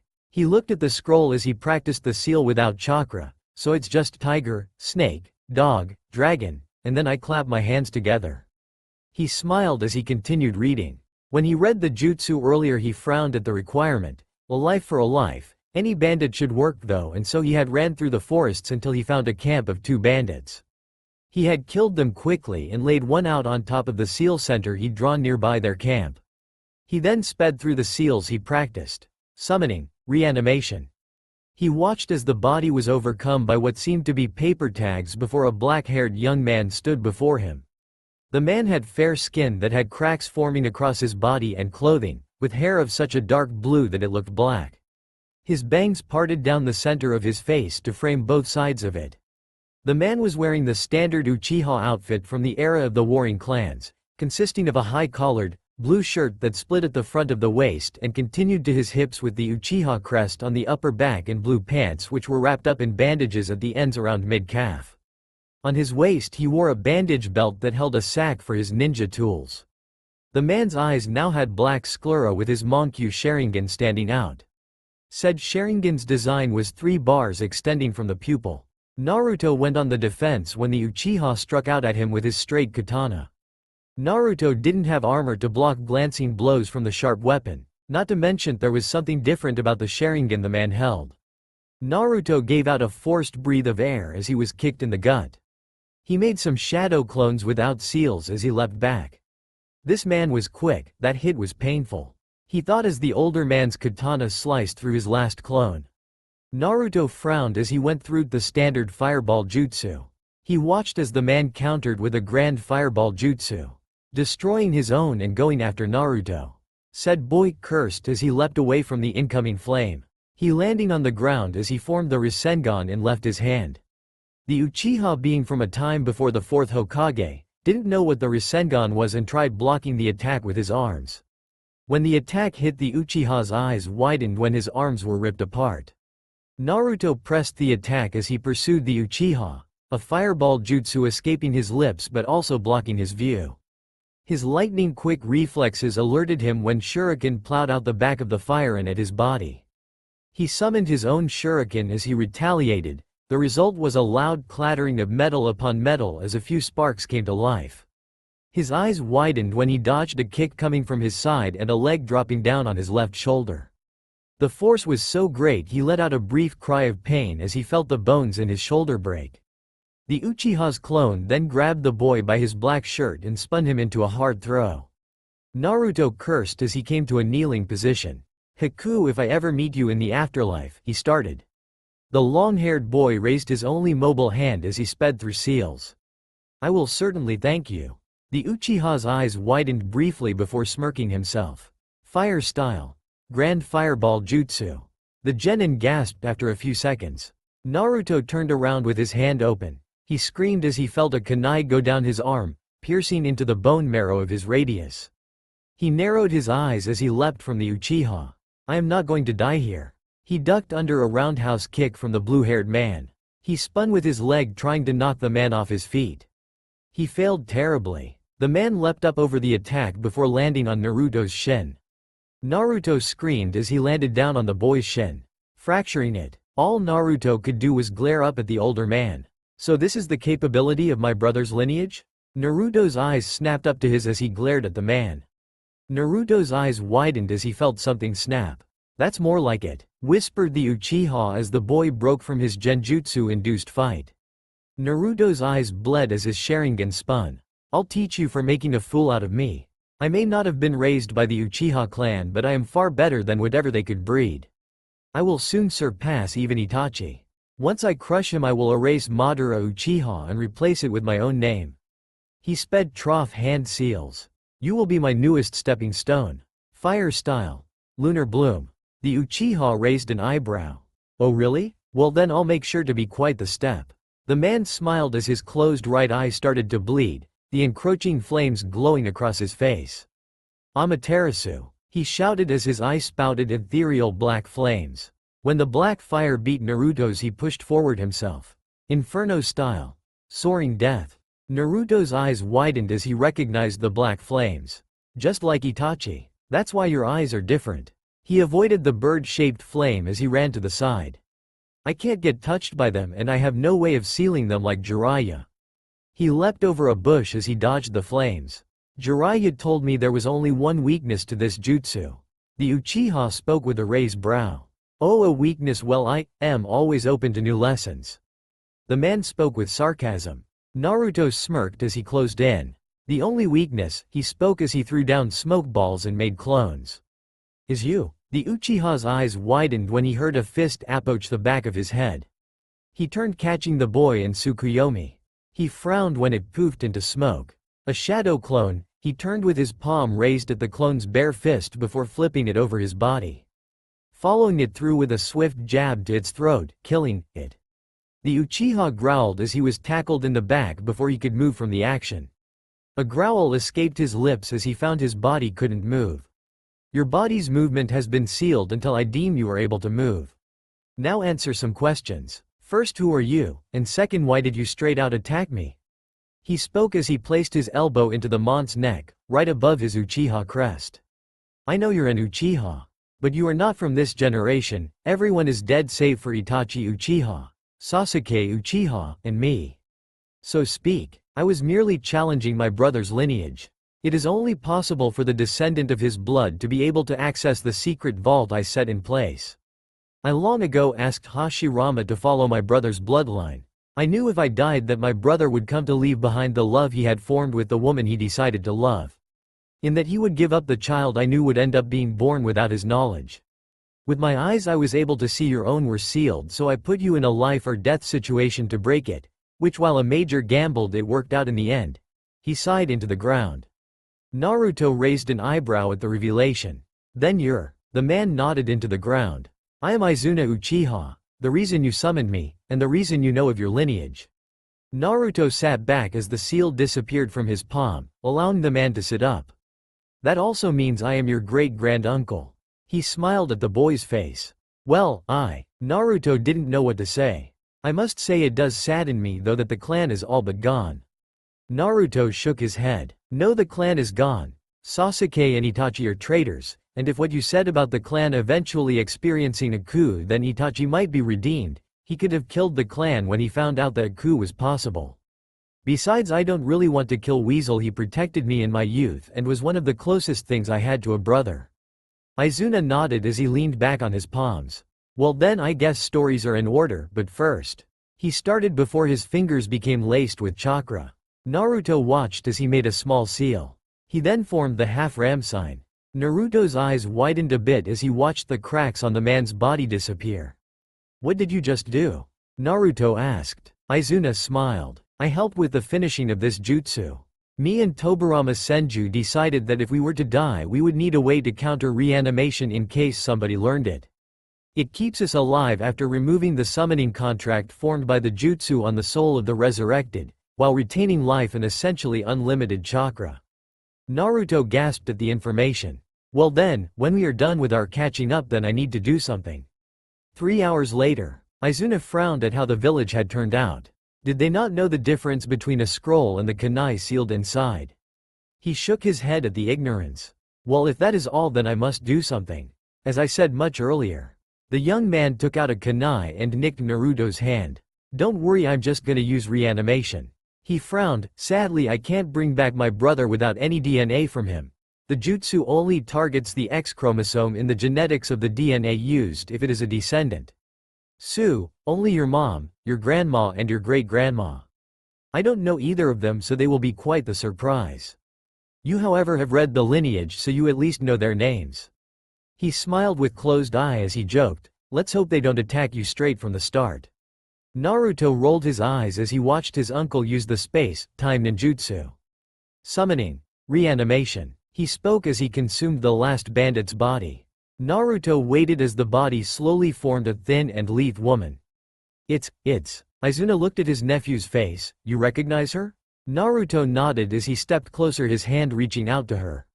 It's my mother, he whispered. His eyes started to water as he watched her eyes snap open. What? Where am I? She spoke. Her eyes then finally noticed the two men before her. Who are you? She asked as she went on the defensive. The older one spoke first. Mom? He asked as if the sight of her would simply wisp away in trail of smoke.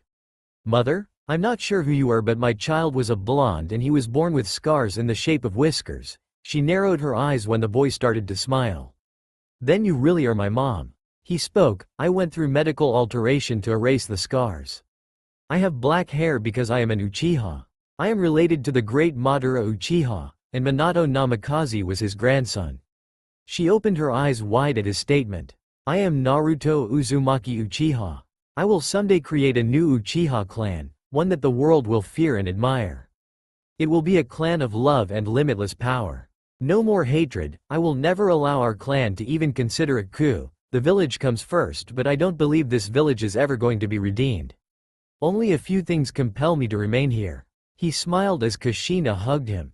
Even if you've changed, you will always be my son, and I love you, Naruto. She spoke softly into his ear. He returned the hug as she started to fall apart into slips of paper.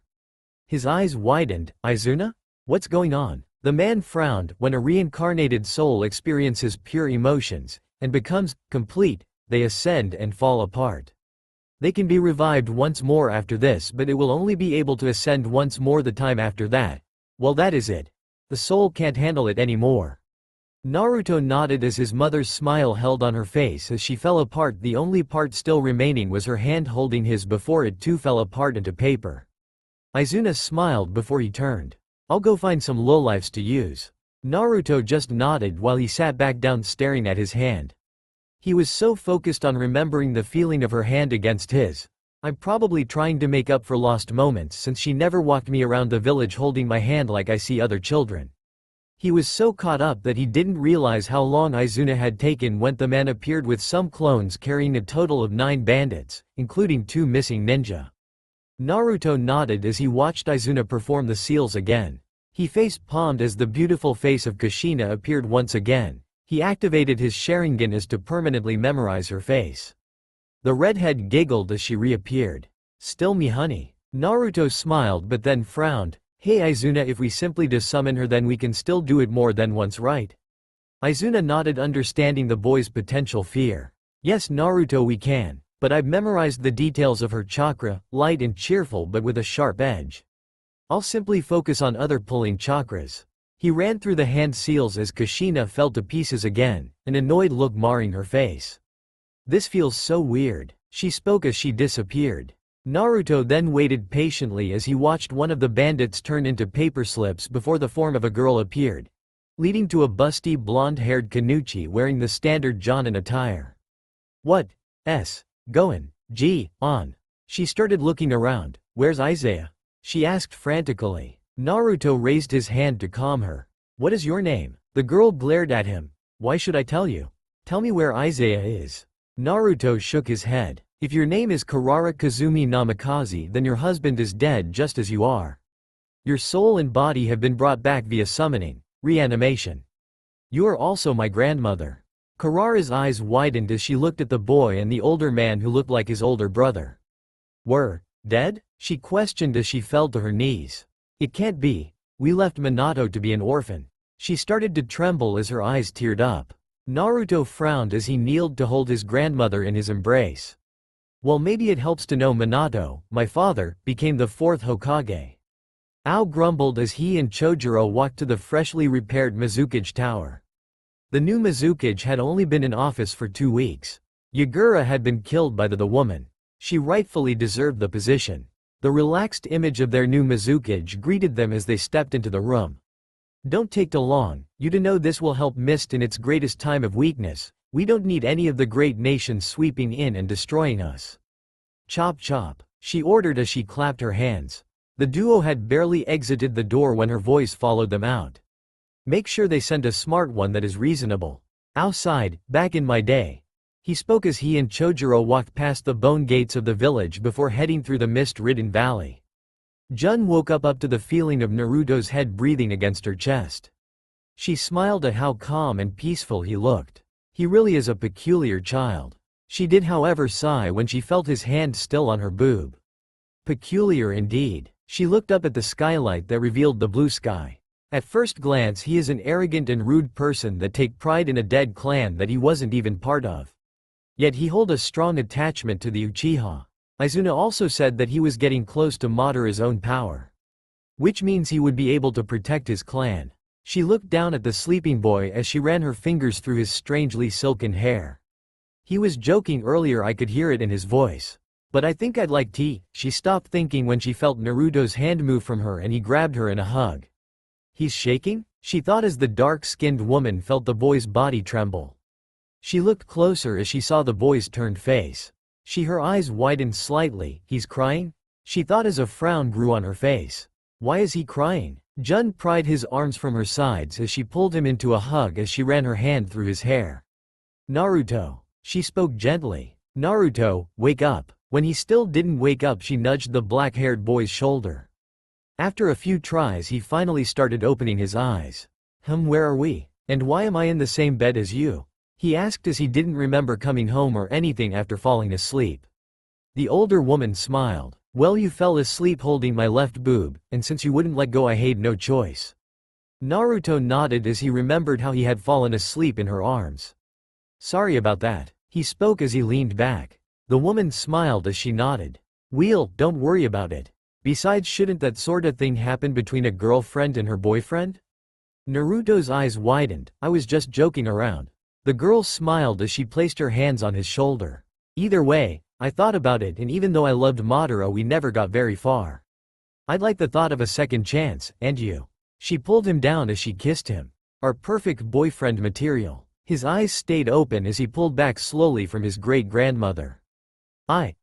He clenched his fist. You actually like me? I mean, I know I have mom and Maki, but I haven't never had a girlfriend or somebody to love like that. I don't know what to do or how to proceed. Jun kept smiling as she grabbed her grandson's hand.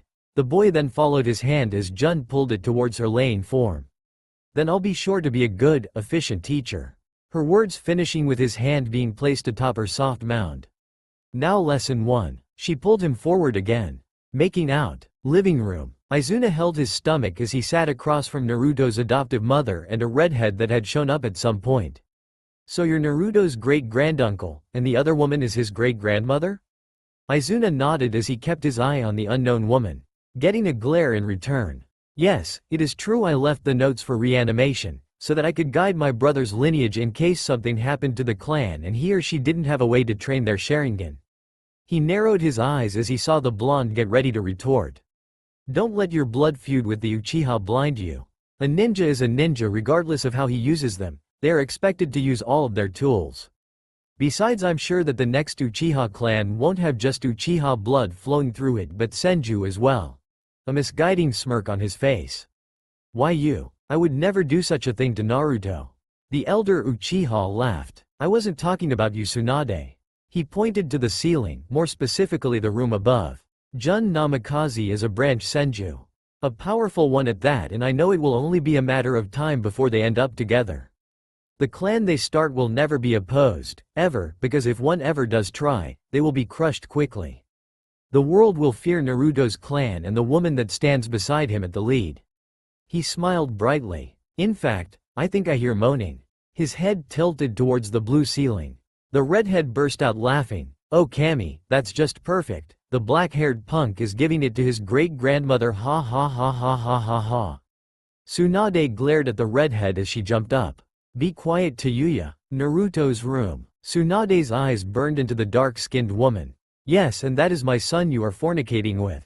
Her eyes blazed as the dark-skinned beauty laughed. So what, lovers usually do, or is it you're jealous?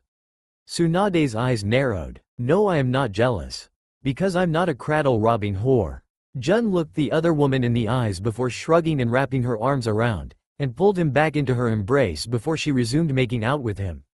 Tsunade snapped as she walked up and threw the woman through the wall out into the yard. When Tsunade landed in the yard, her eyes widened as the woman was already casting a jutsu. When the now fully clothed woman spoke, Tsunade's blood ran cold. Wood style. Growing carnage. The woman's eyes shook in shock as 3 large trees rose up before they snapped the tips towards Tsunade. Pierce, spoke Jun, raising her hand, before the trees dropped down, like missiles. Tsunade leapt away from the first tree to close in and punch the second, and then spun around the last. Crush, she spoke as her trees suddenly got larger. The trees seemed to have reached their necessary size as they thickened and burrowed in the ground slightly. Tsunade leapt up with her legs out as the trees expanded exponentially, trying to crush her in the wooden force. She gave a strangled grunt as she held the trees at bay, blue chakra flowing visibly as the ethereal power enhanced her strength. Her eyes widened as the force increased even more. She then felt her legs snap sideways, causing her to scream. Her eyes squinted in pain as she quickly raised her hand to stop the advancing tree. Jun rolled her eyes as she found that she hadn't been crushed yet. Izuna, however, saw that as he landed outside to watch the fight. Naruto, that is why she is a branch Mimiber. She loses control when fighting sometimes. One of the reasons Madara liked her. The boy nodded as he watched with concern as he heard his mother scream. He, however, had seen enough as Jun raised her hand in an open hand. Multiple saplings breaching the dirt. And she started only to halt. Jun, stop. The woman's eyes snapped out of her daze as her newfound boyfriend's voice gained her attention, the boy arriving to her side. His arm was wrapping around her neck as he took her down and threw her into the ground. He then leapt to Tsunade after cutting through the trees, the image of her broken leg making him grimace. Besides that, are you alright? His hand hovering above her leg, she nodded as she raised her hand. I'll just use meiotic regeneration real quick. He nodded as he hugged her. Sorry about that, but you did attack her. He stopped talking as he was bonked on the head, but Tsunade's anger gave way as a sickening pop was heard, followed by the sight of Tsunade's mark reappearing. The busty woman sighed as Naruto helped her up. Jun bowed as she apologized. In my defense, you started it. Tsunade nodded. Yeah, I guess. I don't really see any problems with you. I was just being protective, but from what just happened, I guess he doesn't need me to do so. She rubbed her arm. You may have beaten me now, but now that I know you can somehow use Mokuton, then I'll kill you if you hurt Naruto. No hesitation, I will run my fist through your face, and paint the ground with you blood. Jun simply looked at the woman, shaking her head. I am not going to hurt Naruto, he has had enough pain in his life as it is. In fact, I was teaching him the things that girlfriends and boyfriends do with each other. Her hand now on her hip. Tsunade shook her head in annoyance. Well, I guess that makes sense, but she turned to find Naruto had walked to talk to Izuna and calm Makina down, while trying to ignore the irate Tayuya for missing the action.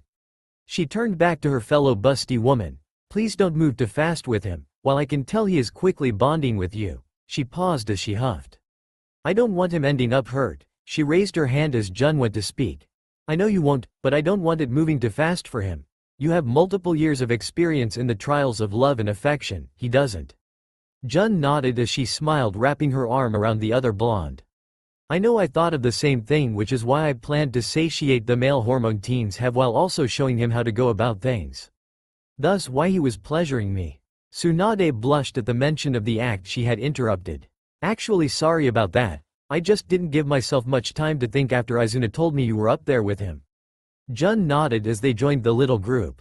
So everything sorted out? Asked the elder Uchiha. Jun nodded as she walked up to Naruto, standing half a head taller than him. So Naruto, wanna go on our first official date? Naruto's mouth formed a smile. I'd like that, Jun. He glared at Tayuya as she made a gagging sound. Quiet, Tayuya, at least I have a girlfriend, you don't have anyone. The girl's eyes shot open, before narrowing. I'm gonna bury you. She shouted as she fell over. I don't think so, Tayuya. He said, mocking her crippled state. Naruto turned as he looked at Tsunade. Is that girl okay? I never got around to checking in on her.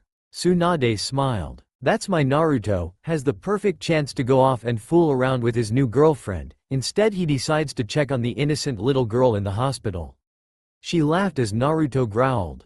Hey, I'm just making sure the bastard didn't do anything that will end up killing her.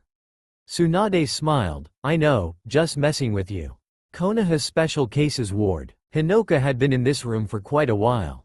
The texture of the white ceiling practically memorized.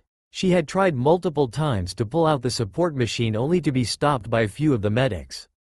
She rolled her head over towards the door's direction, the sound of the handle clicking open. She was met by black-blue eyes as a tall boy moved into the room and an even taller woman followed closely behind. "Sue, you are awake. It's good, I'd hate to see my efforts wasted." The girl just looked back up at the ceiling. "I'm Naruto Uzumaki." These words did strike her fancy. "An Uzumaki?" She spoke. He nodded. "I believe you are an Uzumaki as well? You do have red hair, just like my mother." The girl frowned but nodded. "I thought I was the last of my clan.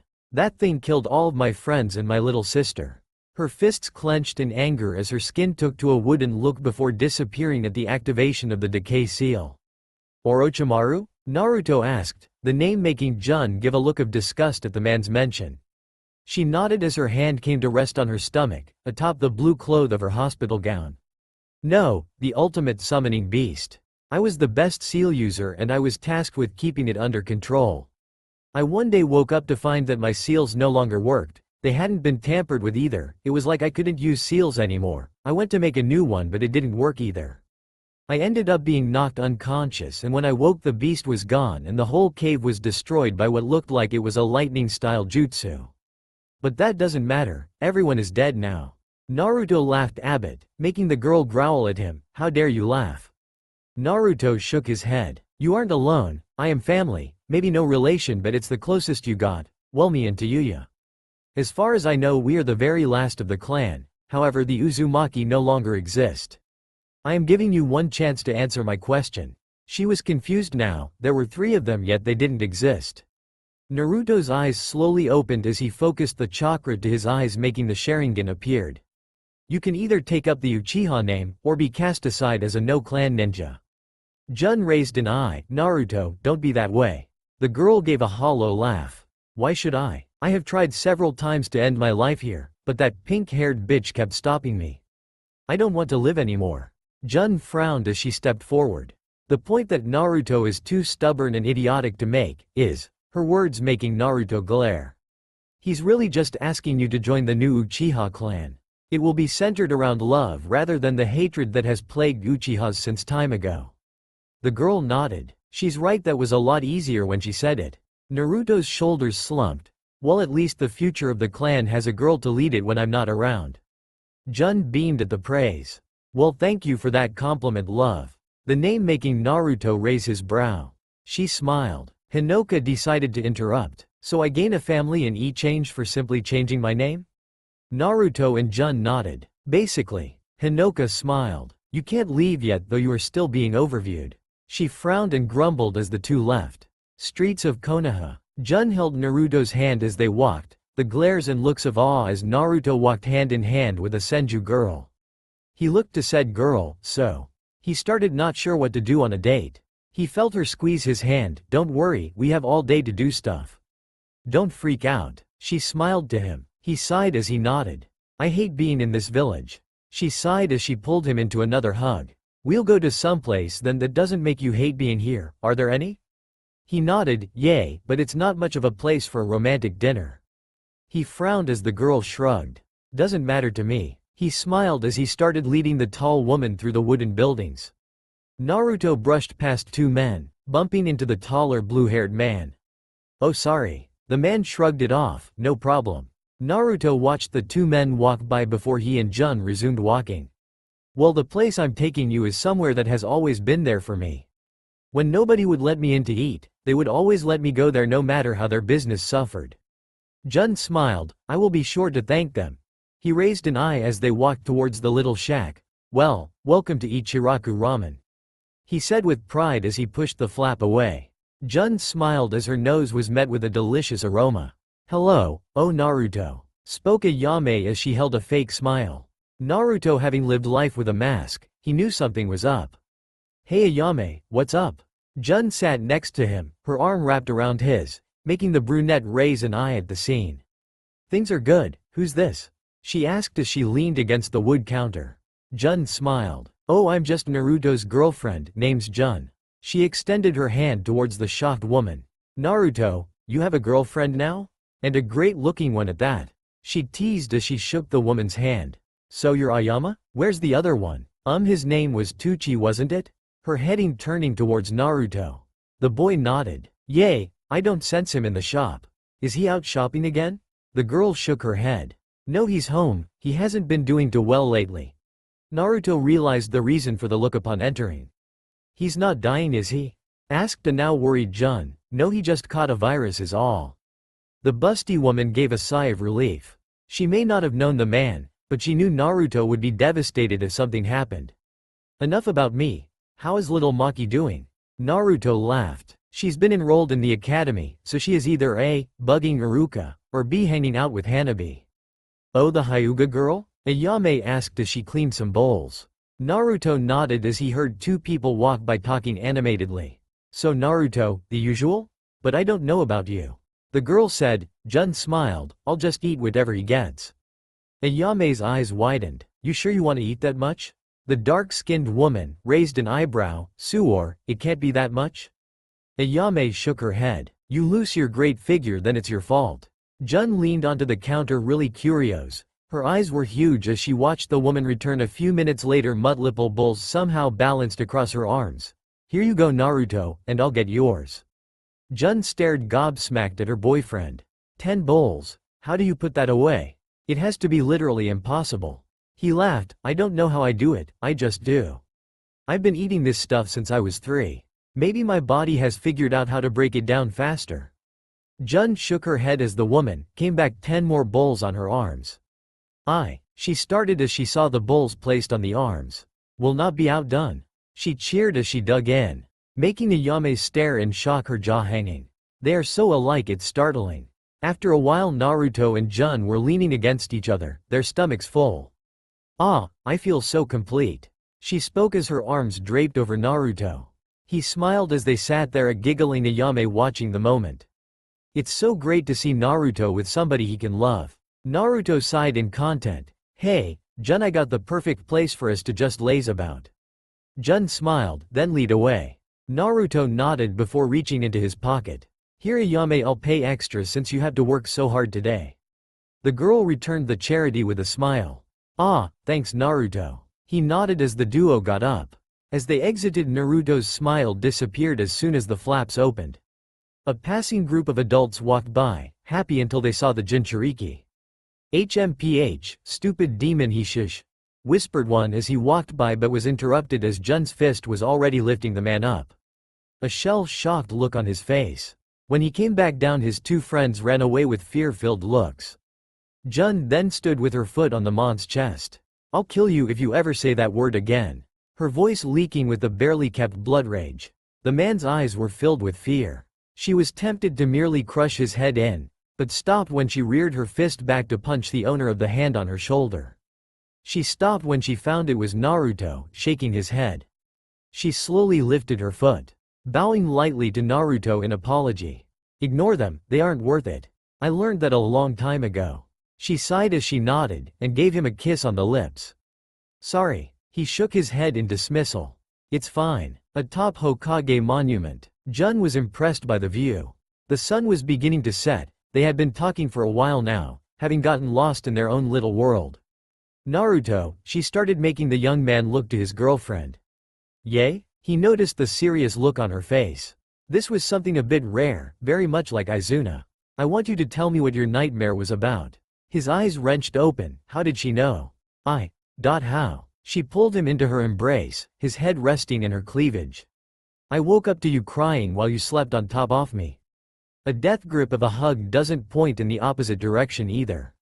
So tell me what it was about. Or if there are more I don't know about. She too, facing the sun, didn't catch the downcast look on his face. Memory. You are pathetic, nobody will ever love you. They hate you. The very thought of you makes them want to retch across the floor and spill their supper. Naruto's emotionless eyes looked into the dark abyss, a wisp in the shape of multiple people. Everybody hates you, you have no family, everyone you love will betray you. They will keep causing you pain. Freak, monster, demon, beast. Nobody can love a monster. When they ripped out your eyes, they were saying you don't deserve to see the colors of the world. That everything you lay your pathetic eyes on was now tainted and could never be cleansed. That woman Tsunade is no different, she will come to betray you in time. Because you are a monster. You have no family, your parents left you to the vices of this evil world. You will never find a way out of the pain. Your life is pain. You are destined to live a lonely and solemn life of sadness. This world is a world of hatred. You will fall to that hatred, it is inevitable. Your so-called mother will cast you out, and your little sibling will be killed to release her soul from your wretched grasp. It's not true, he yelled out to the blackness. The world hates you, and you know it. Naruto's empty eyes fell to his hands as images of a bloody machina laid on the floor. Tsunade yelling at him and cursing his existence, saying she hated him. End of memory. Naruto's eyes stared out to the falling sky. It's not the first one either. I've been having them since my eyes were sealed. That is the first time since I fought Izuna that they appeared. Sometimes it's a formless wisp. Others it's an old white-haired man, and sometimes it's a black-haired teen who is missing one of his eyes. I don't know why I have them, I just do. Each time I argue I am assaulted by images of those close to me either dying because of me, or ending our ties in hate. Jun's eyes held firm as she tightened her grip, her thoughts going sour at such a thing. Naruto, I swear I will never leave you. I've come to find myself loving you even though we have only known each other for a few days. He held his expression. In fact, I'll show my trust. I'll tell you why I wear the Senju mark, but I am Namikaze. It is something that the Senju never speak of. Naruto, being the curious person he was, nodded his head. Some of the Senju thought they could unite the Uchiha and Senju bloodlines. Literally, some secretly gave up their eyes and others swapped blood. Some became disfigured and others blind. Only 2 people were ever able to use the exchanged abilities as well as their original holders. She glared as a peculiar person entered her mind. I was a different case and the other was my sister. That pathetic bitch. Naruto felt her body tremble in anger. I ended up taking a special exchange from an Uchiha that I had ended up befriending secretly. Senna was always a different type of person. She hated fighting but was strong. The arrogance that plagued the Uchiha even back then wasn't even a part of her being. Naruto smiled lightly as he could only help but think of Hinata and the Hyuga clan. The reason she was special was she had already swapped some of her blood. I don't entirely know if that is how it and why it happened, but a few days later I ended up making a tree and a little shrub grow to large proportions. She trembled behind him again. My sister. The bitch had taken a different exchange and ended up with a successful growth of the Sharingan. She became rude and gave up on me and my mother. She killed our little brother in a spar. She didn't even care. She said that if he was too weak to survive in a simple spar then he wasn't worth living. Me and her ended up falling into a brutal strain of fights that left us hating the other more and more, each fight getting worse until eventually our mother's, who was a civilian clan member, body gave out on her from the stress and died from heart failure. When I showed up to the funeral burial site, that bitch didn't even cry for our mother. Naruto felt a wet sensation flowing down his back as Jun's arms clamped around his body in an emotion-filled hug. She only said that it was pathetic the way she died. That any person that could die like an animal was just a waste of place. That bitch had the gall to bring up Tamaki, insulting his death as well, even though it was her fault. Naruto felt her fist clench into the loose cloth of his black shirt. And then, flashback. I hate you. I used to love you more than anything. But you aren't my sister anymore. Jun shouted as tears leaked from her angered face as she looked up at the form of her trapped sister. Her wood-styled jutsu was unnamed but its effects were straightforward and purely to the point. It had started as just a few spear-like trees, then it increased in pressure. It had sent a strange and yet euphoric chill through the busty blonde as she heard the sound of her sister screaming and the bones breaking. Her hand raised into an open form. You gave up the position as my sister the moment you casted off mother's death like a pet's. Now die. Her hand slammed shut into a tight fist as a sharp shriek pierced the air as a torrent of red flowed burst into the darkening sky. Jun stared with open eyes at the ground before her, the color of her sister's lifeblood. A huge puddle forming as crimson fluid dripped across her body from the tree above her. Her body trembled as she clutched her arms. A slow laugh starting in the back of her throat. Before soon she found herself shaking with unbridled laughter. A perverse and crazed look plastered on her face as she licked her lips of the blood. Present. I attacked her and I killed her, I reveled in the blood that fell atop my person as I crushed her in the first jutsu I ever created, growing carnage. I felt a pleasurable sensation as the crimson liquid flowed around me, and on me. I however was found out by the little fuck that always followed her around. Always thinking they would fall in love. I was disowned from the clan and my senju name was stripped away, instead being given the name Namikaze, the name they chose for those that had shown they didn't deserve in the clan anymore. The only person that ever talked to me from then forth was Madara. I didn't know why. I still don't, but now whenever I start fighting I lose myself in a blood rage. The sight of blood, it gets me hot and heavy and I can never think straight. You are the only other person beside Madara to be able to stop me when I lose control. Although he could only do it because of strength, and his brother and Hashirama didn't know about the blood rages. You however are able to stop me from words and a simple touch alone. Naruto would be a liar if he said he wasn't a bit weirded out when she mentioned her fetish-like quality, but he then smiled at her words. Feeling happy that he could help her. Everybody has their quirks, Jun, nobody is free of them. I still feel a strong love for you. But I'm never going to bleed for you to get off your jollies. His playful tone cheered the woman up a bit. The woman sighed as she leaned her head on Naruto's shoulder. Naruto, how does anyone possibly hate you? You're the most perfect person I've ever met. You have such an innate kindness and warmth about you. She was beginning to be tempted to fall asleep holding him but she stopped as she felt a person appear next to them. Yo Naruto, the Hokage wants to see you, it's urgent. The black-haired boy nodded as Genma disappeared. Well, no more daytime, he said as he lifted up the taller girl into a back ride, the woman giving a short yelp of surprise. Maybe later you can teach me something that makes you feel better than when you make people bleed. Jun smiled as her head rested on his shoulder. I don't have to, you already know how to make me feel better, she said with a love-filled squeeze. Naruto, I swear I will never leave you. I've come to find myself loving you even though we have only known each other for a few days. He held his expression. In fact, I'll show my trust. I'll tell you why I wear the senju mark but I am called a namikaze. It is something that the senju never speak of out of shame. Naruto, being the curious person he was, nodded his head for her to continue. Some of the senju thought they could unite the Uchiha and senju bloodlines. Literally, some secretly gave up their eyes and others swapped blood. Some became disfigured and others blind. Only 2 people were ever able to use the exchanged abilities as well as their original holders. She glared as a peculiar person entered her mind. I was a different case and the other was my sister. That pathetic bitch. Naruto felt her body tremble in anger. I ended up taking a special exchange from an Uchiha that I had ended up befriending secretly. Senna was always a different type of person. She hated fighting but was strong.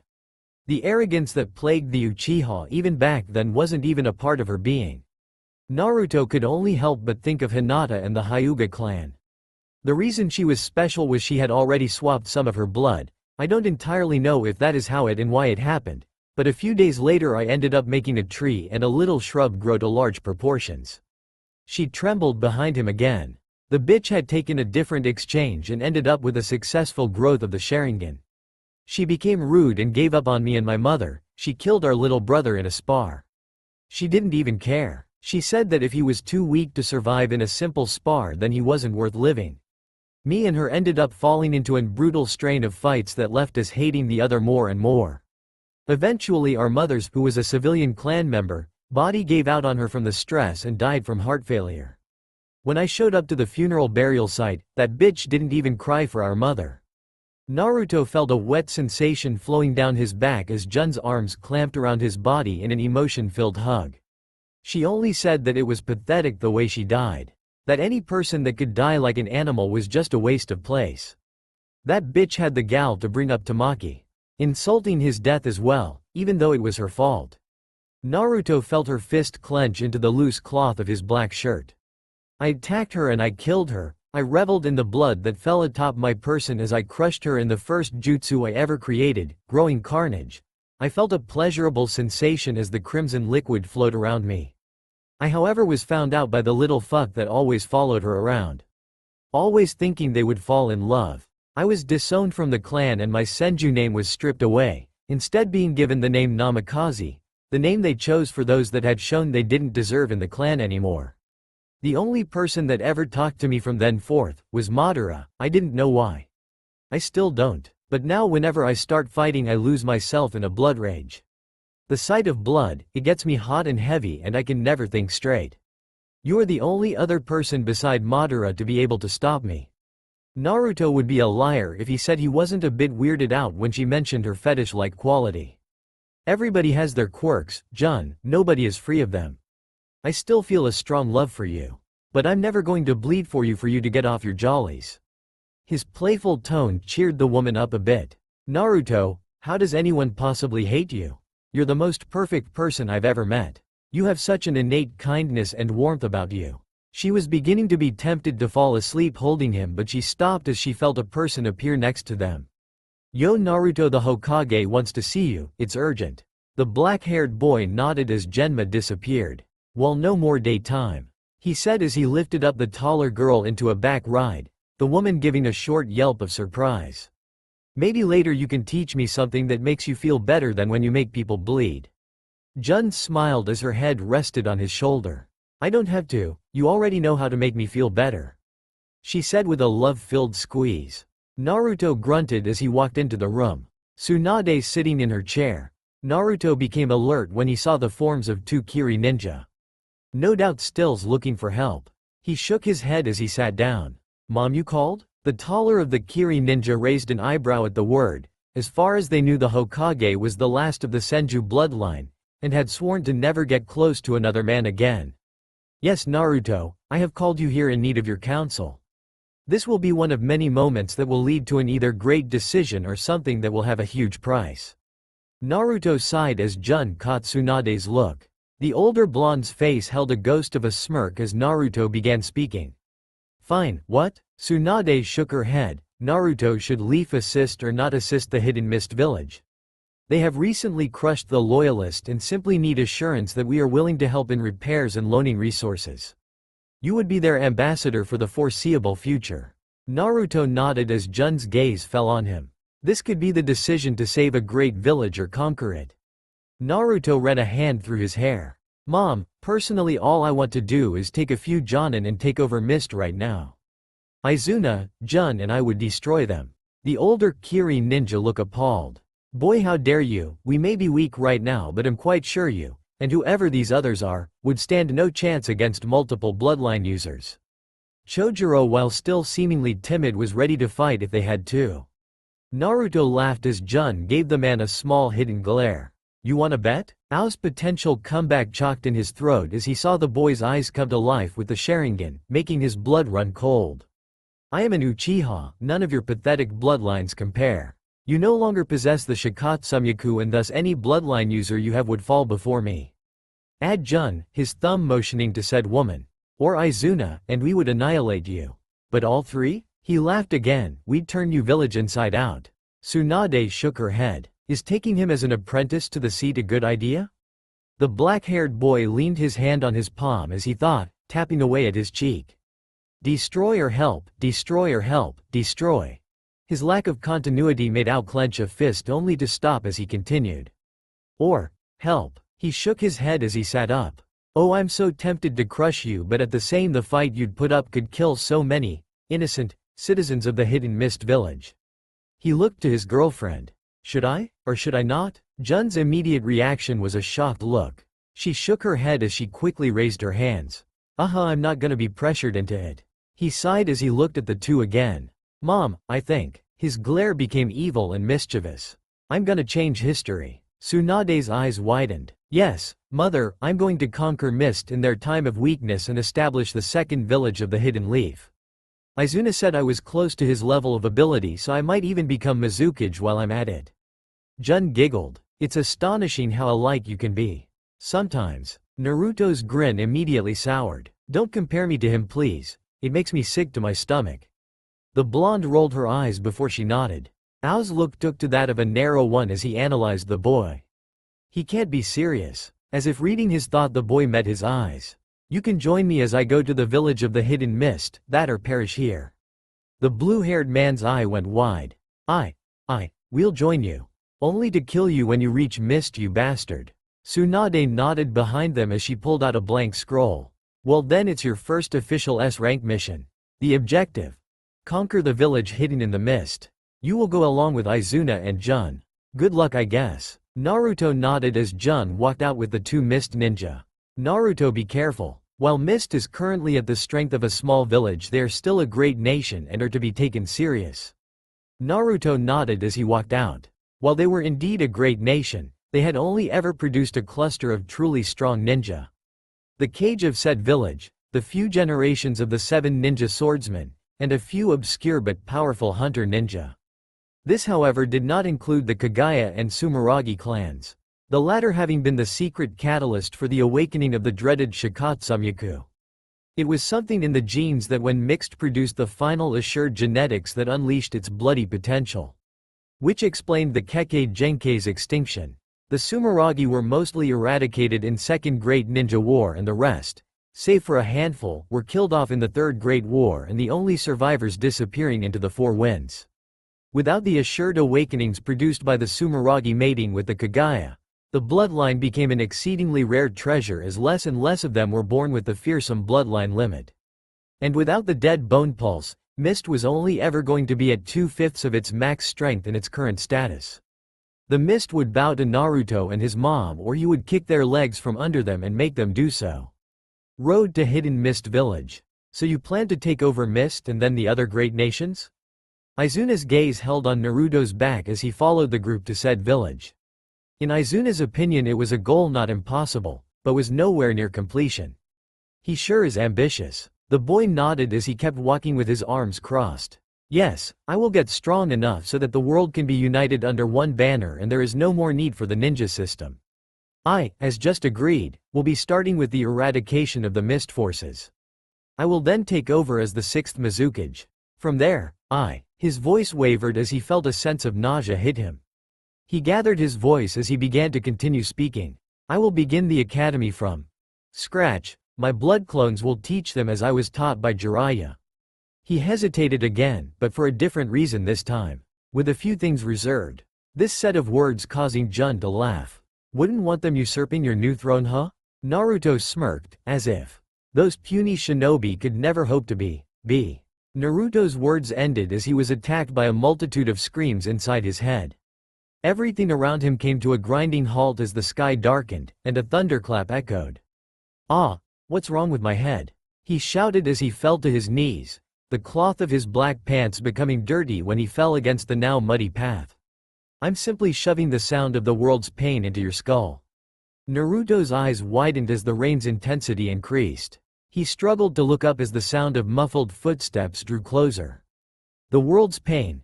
The sound of the many people that have been let down by this world. A world without hope. Naruto's eyes glared through the pouring rain at the man's words. When the man was close enough he took in his image. He was wearing a black hooded cloak with a deep maroon red for the inside of the cloth. He was wearing an orange swirled mask with a single hole for the right eye. The man's eye wasn't visible through the thick rain and Naruto couldn't see any other significant features to potentially identify the man because of his choice of clothing. This is the world's pain. An annoying and sad, yet truly pure noise.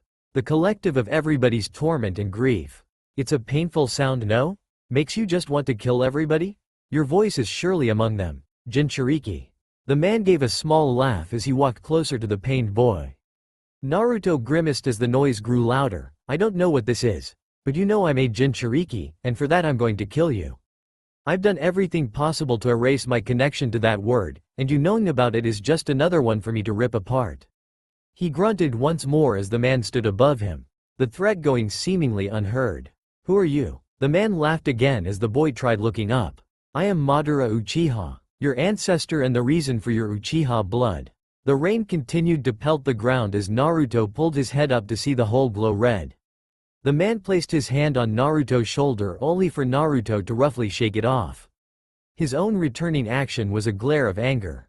You're not Madara Uchiha. I know you're not. His thoughts turning to one of his conversations with Izuna. The difference in Madara's behavior never changed unless extremely angry. Something that only happened in rare moments, and Madara was always calm, arrogant and blunt. He wouldn't skirt around what he wanted to say to somebody, he would simply just say it. Not a passive and ongoing attitude like this man's, no. He was a fraud using the power of the name, and probably a stolen Sharingan to instill fear into his opponents. The man chuckled again as he stepped back, perceptive. Indeed, I am not Madara. Naruto grunted at the obvious remark. Then what's your name? Again the man laughed as if he was hearing a great joke. Me? His gaze turned to the boy as he practically burnt into Naruto. I'm nobody, and I don't want to be anyone. He punctuated his words with a shrug. I'm only here to show you the pain of the world, and guide you down the path to making the world whole and helping it learn true peace. I want you to help me in my goal. Naruto scoffed only to choke as he was assaulted by pain behind his eyes. The screams seemed to die down along with the rain as the man slowly stepped away, still facing him. You'll see the truth eventually and you'll come and seek me out. Until then. Naruto's eyes snapped open to see the bright blue sky as his head rang loudly. Naruto, are you alright? You just fainted. Naruto nodded as he pushed Jun away from him. I'm fine, just give me some space. He immediately noticed the hurt look on her face. Don't worry, I just don't really want to throw up all over you. The girl's expression slowly returned to a calm one as she nodded. Jun was still unsure about Naruto. You don't just faint every day unless you have a medical condition, and the Ninetales would fix that if he did. After a few more hours of walking, and luckily no more strange happenings, they had decided to find a clearing to sleep for the night. It hadn't been too much longer when Naruto's eyes widened and he shot up. The memories from his younger days making him clench his fist. His thought-clouded mind gave a shock as Jun placed a hand on his shoulder. Is something wrong? Another nightmare? The boy shook his head, lying to her. The very action hurting him as he completed the action, but it was better she didn't know where he was going to be going in a few minutes after she fell back asleep. It's nothing, just go back to sleep. He noticed the stubborn look and quickly lied again. I'm just not tired anymore is all. I'll wake you up when it's morning. He mentally sighed as he saw her face ease up. Naruto wasn't pleased with the short interaction, but he couldn't let him get involved right now. He quietly stood up as he walked into the forest with his armor hanging from his right hand and his guardless blade in his other. If you think you're taking it, you have another thing coming. He became silent again as he placed his sword in the small belt-like cloth at his waist. The sound of a string being pulled was like that annoying creak of wood when you try sneaking in a house. He gave one tug on the edges of his chest plate as he neared the light from a clearing. So, you have decided to come for it? His words directed at the figure in the distance. The person's figure was covered in long cloak with red clouds and a pair of blood-red Sharingan standing alone. He glared at the face of the person as said being walked out of the shadows. It has been a while, hasn't it, Naruto? The young Uchiha growled. Still having those irritating nightmares it seems? Naruto's knuckles turned white under the glove as his grip tightened on the blade at the reminder. It was this man's fault. Whenever he got close, Naruto could never sleep. The memories would resurface and become nightmares rivaling the ones Jun now knew about. Sometimes they were even worse, much worse. She didn't know about these ones. And she can never know. Night of Uchiha Massacre. Naruto's eyes stared wide in shock at the pools of blood in the compound streets. A limb or head cast across the gray cement randomly. Naruto mindlessly continued walking forward though. He couldn't figure out why he was still walking toward the sound of metal on flesh. The little blonde was only here because Makoto, the Uchiha matriarch, had invited Naruto to have dinner. Unbeknownst to Naruto, the beautiful woman had heard Itachi talking to Shisui about Naruto, his charge as an Anbu. The woman had decided to treat her best friend's son to a nice dinner when she overheard that Naruto was struggling with getting the proper nutrition. Naruto was in an unfamiliar place and he was now scared as he followed the path of death towards Sasuke's residence. He stopped in his tracks when he found the sight of Itachi's blood-covered person, his sword dripping with the lifeblood of his clansmen. The older man turned to face Naruto, with what Naruto assumed was a hidden attempt at hiding an emotion. As a person that held a mask of joy all the time, he had become proficient with detecting other masks. Anko Mitarashi was a good example, along with said woman's best friend Kurenai Yuhi. Naruto. Itachi whispered to himself at the sight of his little brother figure. The sight of his traumatized face making him want to stop the mission, but he knew the importance of killing the Uchiha clan for this so-called Great Village. This wasn't even for the village, but to prevent the Fourth Great Ninja War. So he once again utilized his Anbu training and killed his emotions. You finally see the real me, Naruto. Does it frighten you? Naruto took a step back in response to the chilling words. This wasn't the man he had come to see as a brother. The man that would frequently protect him from the actions of the villagers. So Naruto ran as best he could. He ran from the monster he called Big Brother. He ran to the closest place he thought could save him, which was ironically Itachi's residence. The reason of his entire visit and the point of him even experiencing this nightmare. His eyes widened when he slid the door roughly to the side. You're witnessing the test of my strength. Someday, I want you to help Sasuke grow strong and hate me alongside him. Come after me and try to kill me. Naruto turned around to face the older man, turning from the side of Fugaku and Makoto's dead body. Why did you kill Makoto? Your whole family? The boy's question went unanswered as Itachi's eyes spun around and blood leaked from them, hiding the tears as they morphed into the Mangekyo Sharingan. Because you mean more than this village or my stupid clan, little brother. The night became deathly quiet before a loud cry shot through the village. Not even 15 more minutes and another cry from a different person echoed out before the night went silent. Flashback continued, second year of training trip. Naruto yawned with a growl as he woke up from another pained nightmare, focused on the night of the massacre, only to leap away as a large bandaged sword smashed into the ground. His eyes widened as he saw the form of Kisame Hoshigaki. So it seems the little brat has changed, and not just in looks either. The man's laconic grin made Naruto uneasy. If Kisame was here, then that meant Itachi was here as well. Finally come for the fox? Kisame's answer was a loud laugh. UWI. He was cut off as another spoke, Itachi. The man walked from around the tent, his arm hanging from the front of his cloak. Kisame, stop antagonizing him. Naruto soaked in the visage of the man he once saw as family. The red eyes and the premature stress lines standing out in strong familiarity. It's been a while, Naruto, about 4 months, no?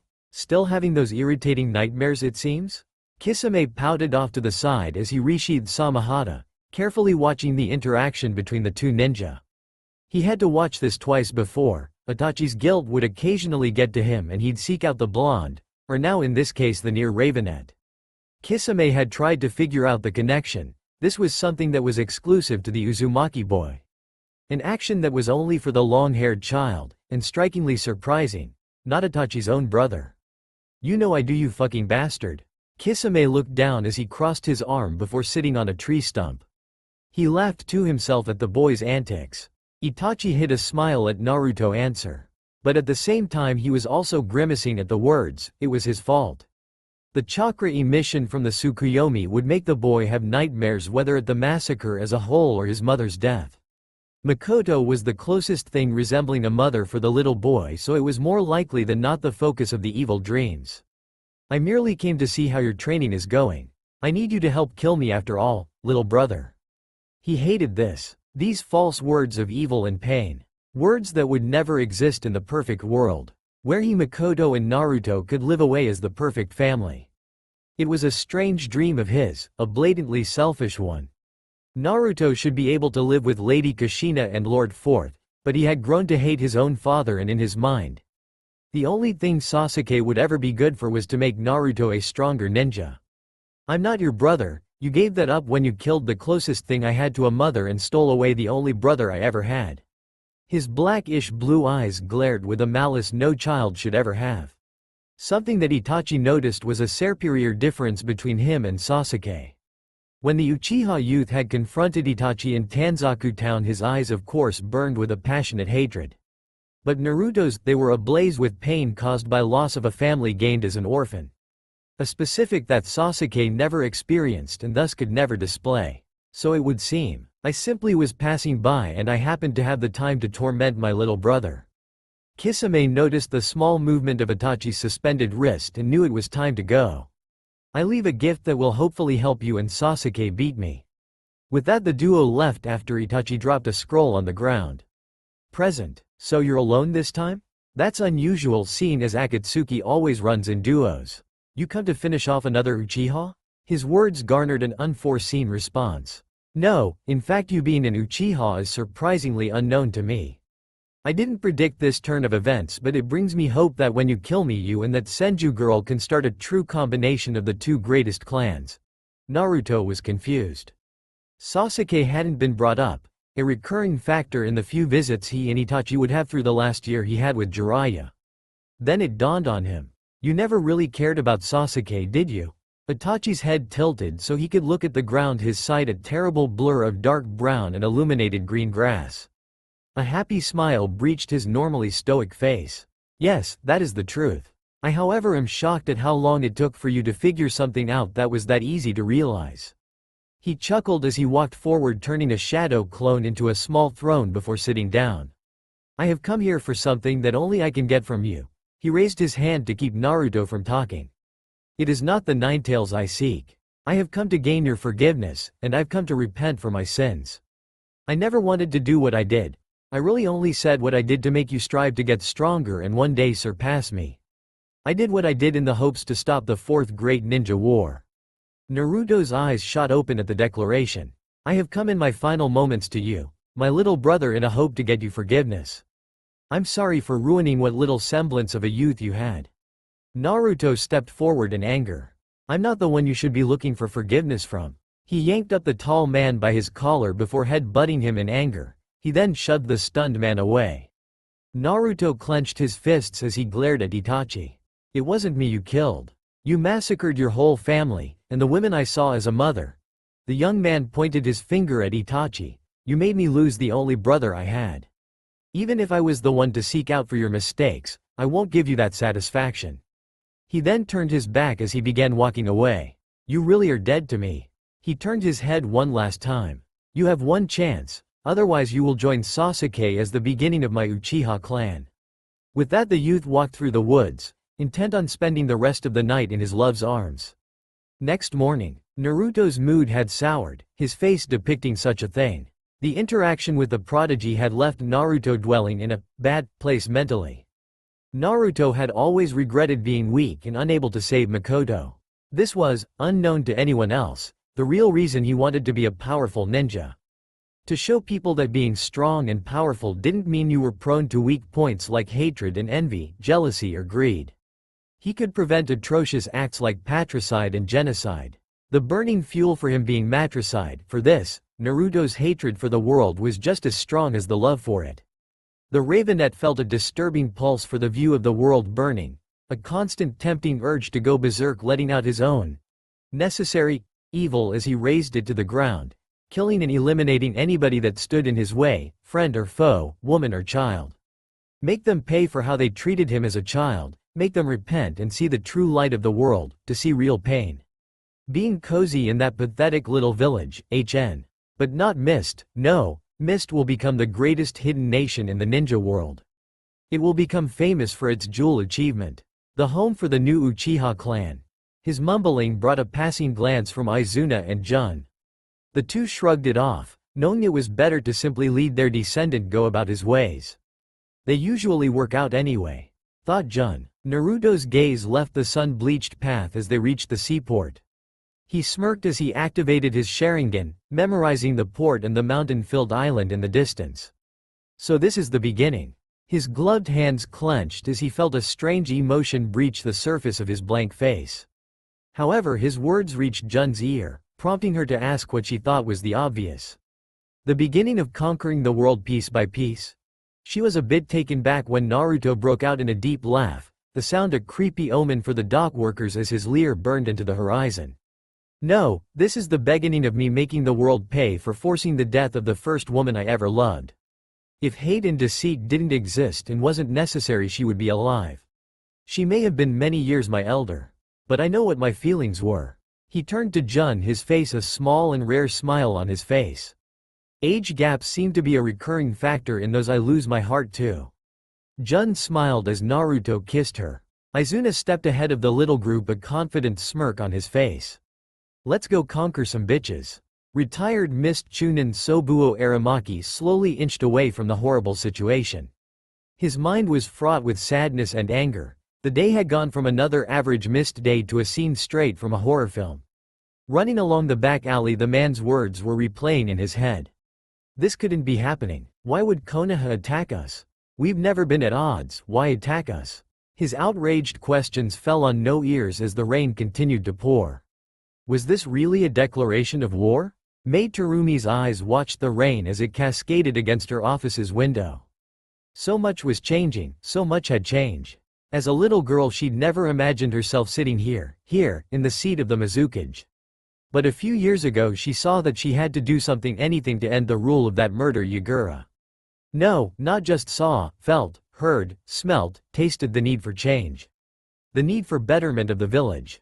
Killing bloodline members was nothing but a show of fear. Using that she had seized the initiative and started the rebellion, and just 5 months ago she had succeeded and killed Yagura, Sanbi and all.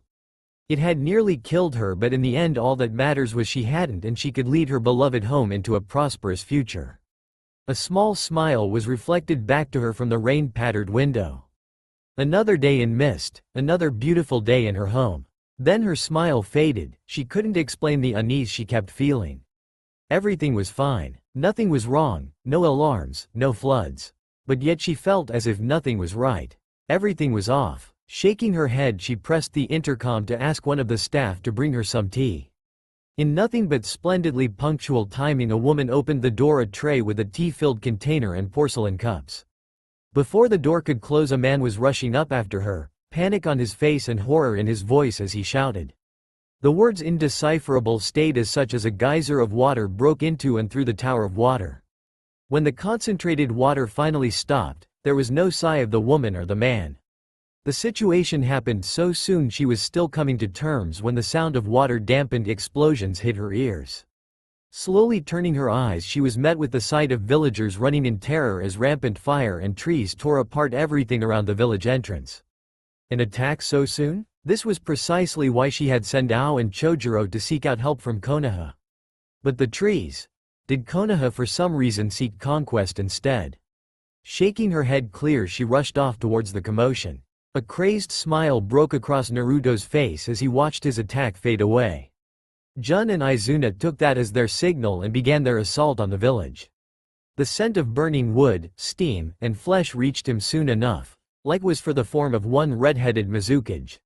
A look of hurt but also anger were visible not only on her face but in the way she held herself. Who are you and why are you attacking my village?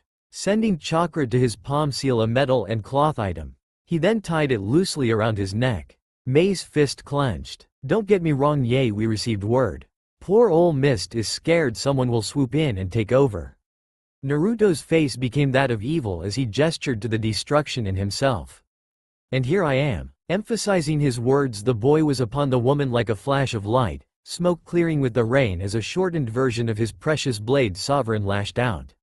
The woman's eyes shot open as she leaned back a tad before replying with an attack of her own. Her fist, with the respectable strength of a cage, slammed into Naruto's shoulder, making for an opening which was a kick at the boy's knee. Seeing it coming, Naruto quickly bent his leg at his knee and turned with the impact. But she was a cage and her speed was as such. Mei's other leg was already up and into his gut, launching him into a burning ruin of a house. Naruto shook out the cobwebs as he pulled himself up. Sharingan blazing with fury, Mei nearly gave up the fight from the simple look the boy gave her. While his eyes displayed anger, his face was as emotionless as a mannequin. You will bow or die. The boy was again in front of her with astonishing speed, the woman still not expecting the sudden appearance, sovereign ready to run her through. The blade strangely hit its mark, but not so strangely water bled from the entry wound. All happening in a short span of time. Naruto shot away quickly, leaving his sword to get electrified as the water clone became a living conductor. Palming his forehead he took a breather. Anger had taken the reins for a period of time that almost cost him. The break was short-lived as he heard the telltale whistle of Kunai approaching. Quickly his ninjutsu was summoned to his hand and in a precise trio of slashes he knocked them from their paths. Unable to find her he simply stood at guard. Jun's eyes were blank like paper. The jutsu she cast were quick and brutal, killing and demolishing anything in their paths. Killing people had never really bothered her. She'd been raised with it as a common everyday triviality. As her foot crushed the throat of a mist shinobi, a brief thought ran through her mind. What if she hadn't been born where and when she had? Would she have been like her mom? A simple civilian who cheered on the community in her own way? Or did destiny or fate or whatever mystic wheel decided she'd always be here, where she currently was, a warrior of trade and entertainment. HMPH, whatever got into my head. I'm a shinobi, this is what I do. Her words followed along as her attacks carried on in intensity. As if standing in front of her the entire time, a man stood between Jun and a cowering man and elder, stopping her onslaught with a simple katana. With the flat of the sword to the bottom of her foot, they were at a brief impasse as she looked into the man's weary eyes before she pushed away. His eyes carry experience. He's not fodder like the others I've come across. She would be right. The man standing before her was none other Tsurugi, the current Hunter Nin commander and also the one to have the second longest command since the first. As the two civilians took their chance to flee, the man moved into a two-handed stance. On guard and waiting for Jun's move. Izuna, very much like Jun, was a true shinobi, able to do what needed to be done without a hint of restrictive emotion. His grip relinquished the hold of a random jonin. His instincts suddenly screamed at him, telling him to move. Doing so, he avoided a heated blast of water. Following the attack back to its caster, he was met at the sight of a green-eyed, brown-haired teen. Adorning his head and shoulders was a shark-like hoodie. Distinguishing features were that of two purple marks under each eye, not unlike that of a shark's tooth. The boy gave brief pause before he was upon Izuna, arm reaching back to lash out, eyes filled with anger. This person was known as Kajika, an experienced jonin known for his cruelty and unknown to most was currently the vice commander of Aqua, Kiri's Anbu equivalent. His prey never escaped, and he was notorious for getting the job done. Raising his arms in a crossed defense, Izuna took the brunt of the attack and skid back. Izuna sighed. Why do I always get on the bad side of people? All it was a simple kick to the shin, but it still hurt, and with a roar of pain Mei struck back at the intruder. Her blue dress fluttered about as her attacks hit air. The fight was now in full swing, but for Mei it felt like it was already reaching its end. Something felt wrong and she utterly could not explain it. Lava style. Melting apparition. Unnecessarily, Naruto flipped backwards until he had reached what he thought was a safe distance. Eyes settling on Mei, he was taken in surprise by the rushing forward attack. A brown-orange mass of seemingly sludge made its way towards him as quick as a bullet. With just the barest of moments to react, he used Monarch to cut away his armor. Misjudgment was an automatic notification as the sludge was barely halted by the purple armor. Cursing, he panicked, Shun shining as fast as possible. The sludge had barely grazed his chest.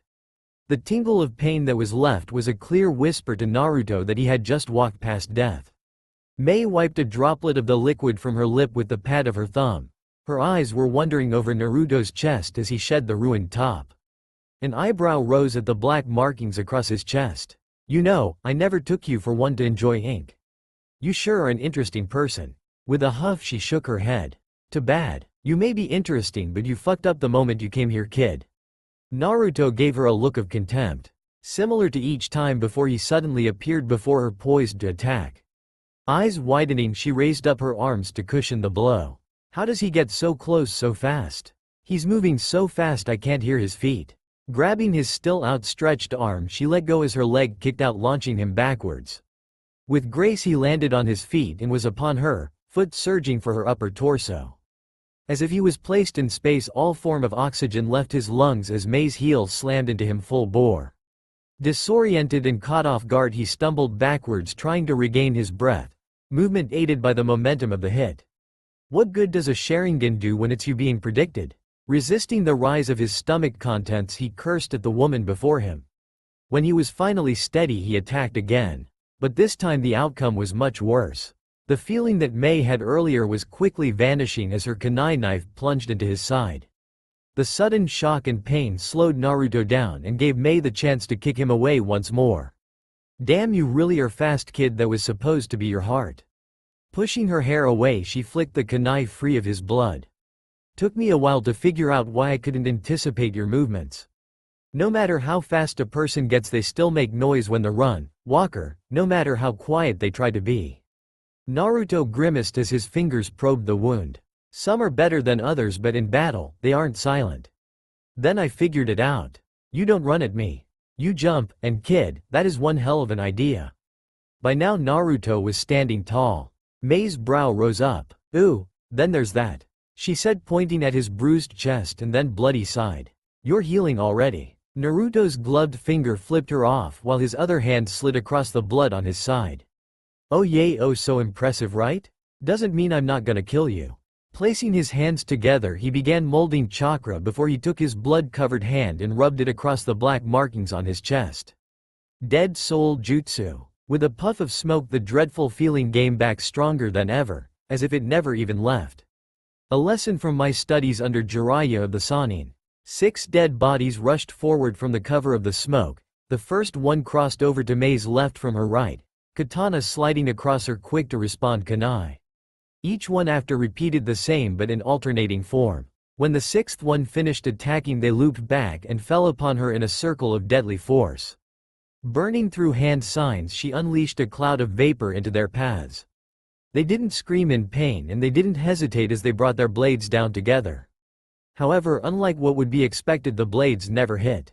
A font of chakra-infused water gushed up from the ground, compacted around her form, then proceeded to expand away from Mei, expunging the reanimated cadavers from her immediate vicinity. Ninja Art. Symphony of a Million Droplets. When the vapor and water cleared away, Mei's face was nothing but calm thought. The eyes showed nothing but promised pain.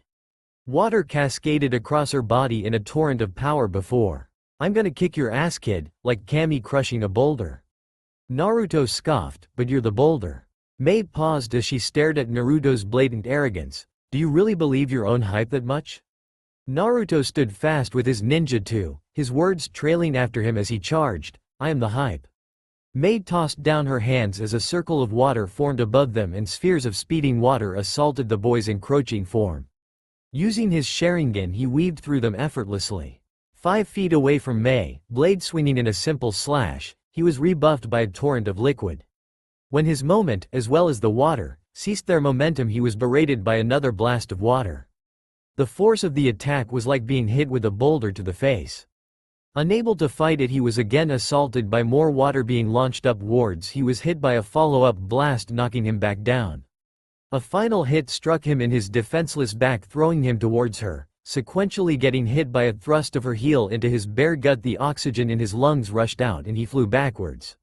Not one to give in so easily, he stood up, spitting water out of his mouth and shaking his hair free of the very same liquid. He looked down to his chest, feeling the chakra-laced ink slowly fade away as his jutsu lost its hold and failed. Seeing his look of confusion, she answered to his misfortune.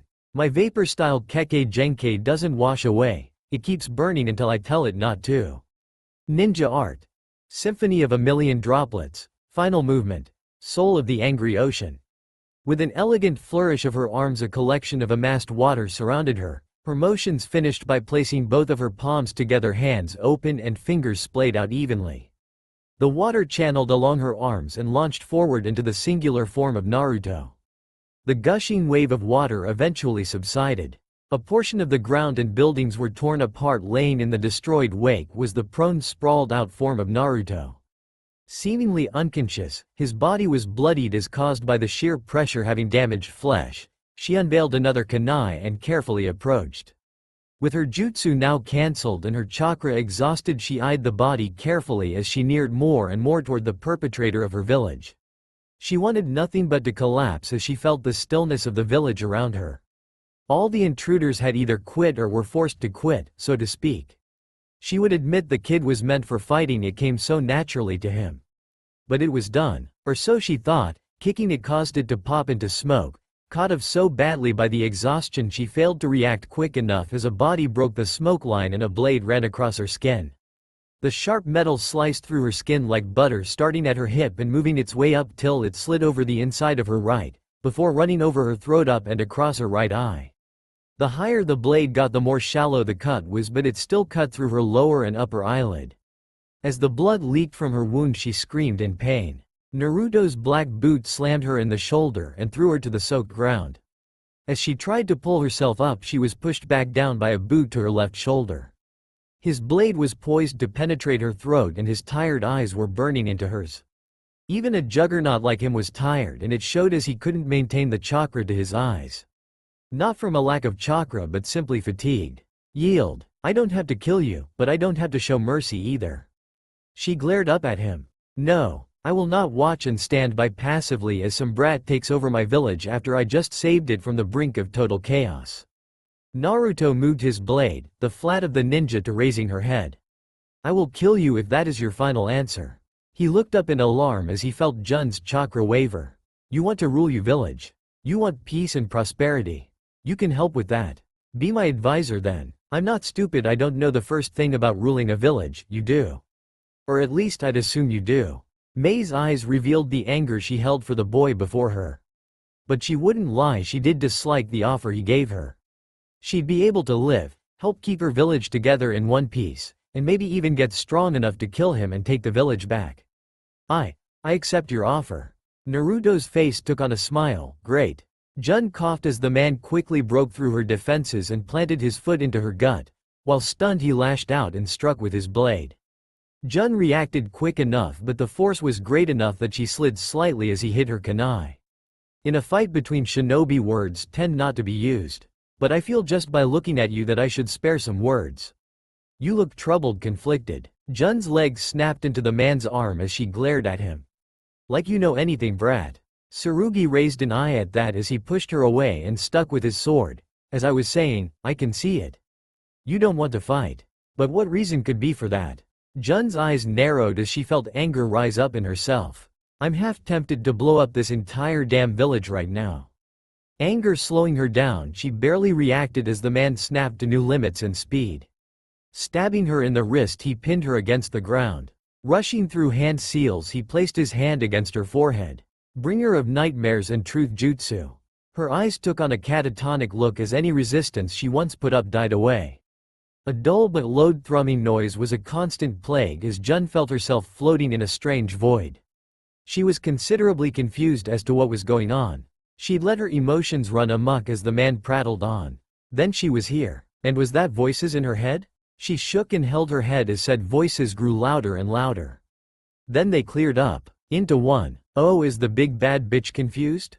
Oh, it's so darn sad. Jun's eyes widened as she slowly turned around, the voice lingering in her head. No, really, that's your response to your dear sister? Coming fully around, she was face to face with an attractive tan black-haired woman nearly half a head taller than her but noticeably less robust throughout her body portions. Jun's younger sister, Shinka Senju. Oh, I'm sorry to disappoint you, Miss Perfect Princess. Slapping her cheeks, she narrowed her eyes. Guess you're just gonna have to put up with me, bitch. Jun clenched her fist as a surging rush of memories hit her. Trembling, she couldn't keep it contained and lashed out. However, when her fist should have made contact, it simply slid through her body. A cruel smirk became etched on Shinka's face. Oh, you thought you'd hit your own sister? Lashing out with a kick, she struck Jun in the stomach. I'm so hurt. Jun's eyes were wide from the pain as she tried to breath. You shouldn't be trying to fight me. Placing a hand on Jun's head, she kicked up into the girl's face. When you're busy fighting yourself. Stunned, Jun didn't do anything after her body came to a rest on the ground. The next time she spoke, the voice was different. You've never been able to make up your mind, you're always second-guessing yourself. Eyes widening, she sat up to find the sight of her dead brother Tamaki, looking exactly like the day Shinka killed him. Tears began to collect at the edges of her eyes. Closing them, the person and voice changed again. You tried with me, but that didn't work either, did it? You just couldn't get me to be committed, like you weren't all there. Madara too? For a short while she thought she was alone, but a firm but gentle hand clasped her hand and pulled her up. Opening her eyes, she was met with Naruto's face smiling at her. Don't listen to them, Jun. Whatever your mind is made up to be, I'm there to back you up. Just like I know you're there for me. Tears finally broke forth at Naruto's gentle smile, his eyes closed. Her mind, though, still fought her as an image of Shinka stalked up to Naruto's back. No more. I know what I want now. Those few words ushered a chiming bell. Shinka's image was torn to pieces before eventually disappearing. As the bell tolled, a light surged from behind Naruto before eclipsing him and eventually swallowing herself as well. Blinking her eyes clear, Jun shook her head as if she just slept bad and had a bad nightmare. Looking around, she heard the sounds of conflict and the scent of smoke. Her eyes landed on Tsurugi and they narrowed. Well, still wish to fight me, or are you conflicted? Standing up, he brandished his blade before her. How can one wage war upon another if they are at war with themselves? His growing smirk faded as Jun stood up tall, 2 inches taller. She struck an imposing figure, ash and blood covered her body. Some people may be confused and disoriented by your trick of a jutsu, but I'm a senju. Tensing up in a sort of crouch, her eyes widened as her demeanor changed. And I'll fucking slaughter your peasant ass. Shooting forward, she spun with a kick and Tsurugi's guard was temporarily cast aside. Landing upon the earth, she flipped back onto her hands, avoiding a retaliating slash from the hunter nin. Still upside down on her hands, she fell towards the ground before being launched up by 2 branches of wood. The unorthodox maneuver carried her up as she unleashed kunai upon the man. My moniker was Zensha. Let me teach you pain. That's all for now. If you enjoy, then please like, share and do comments.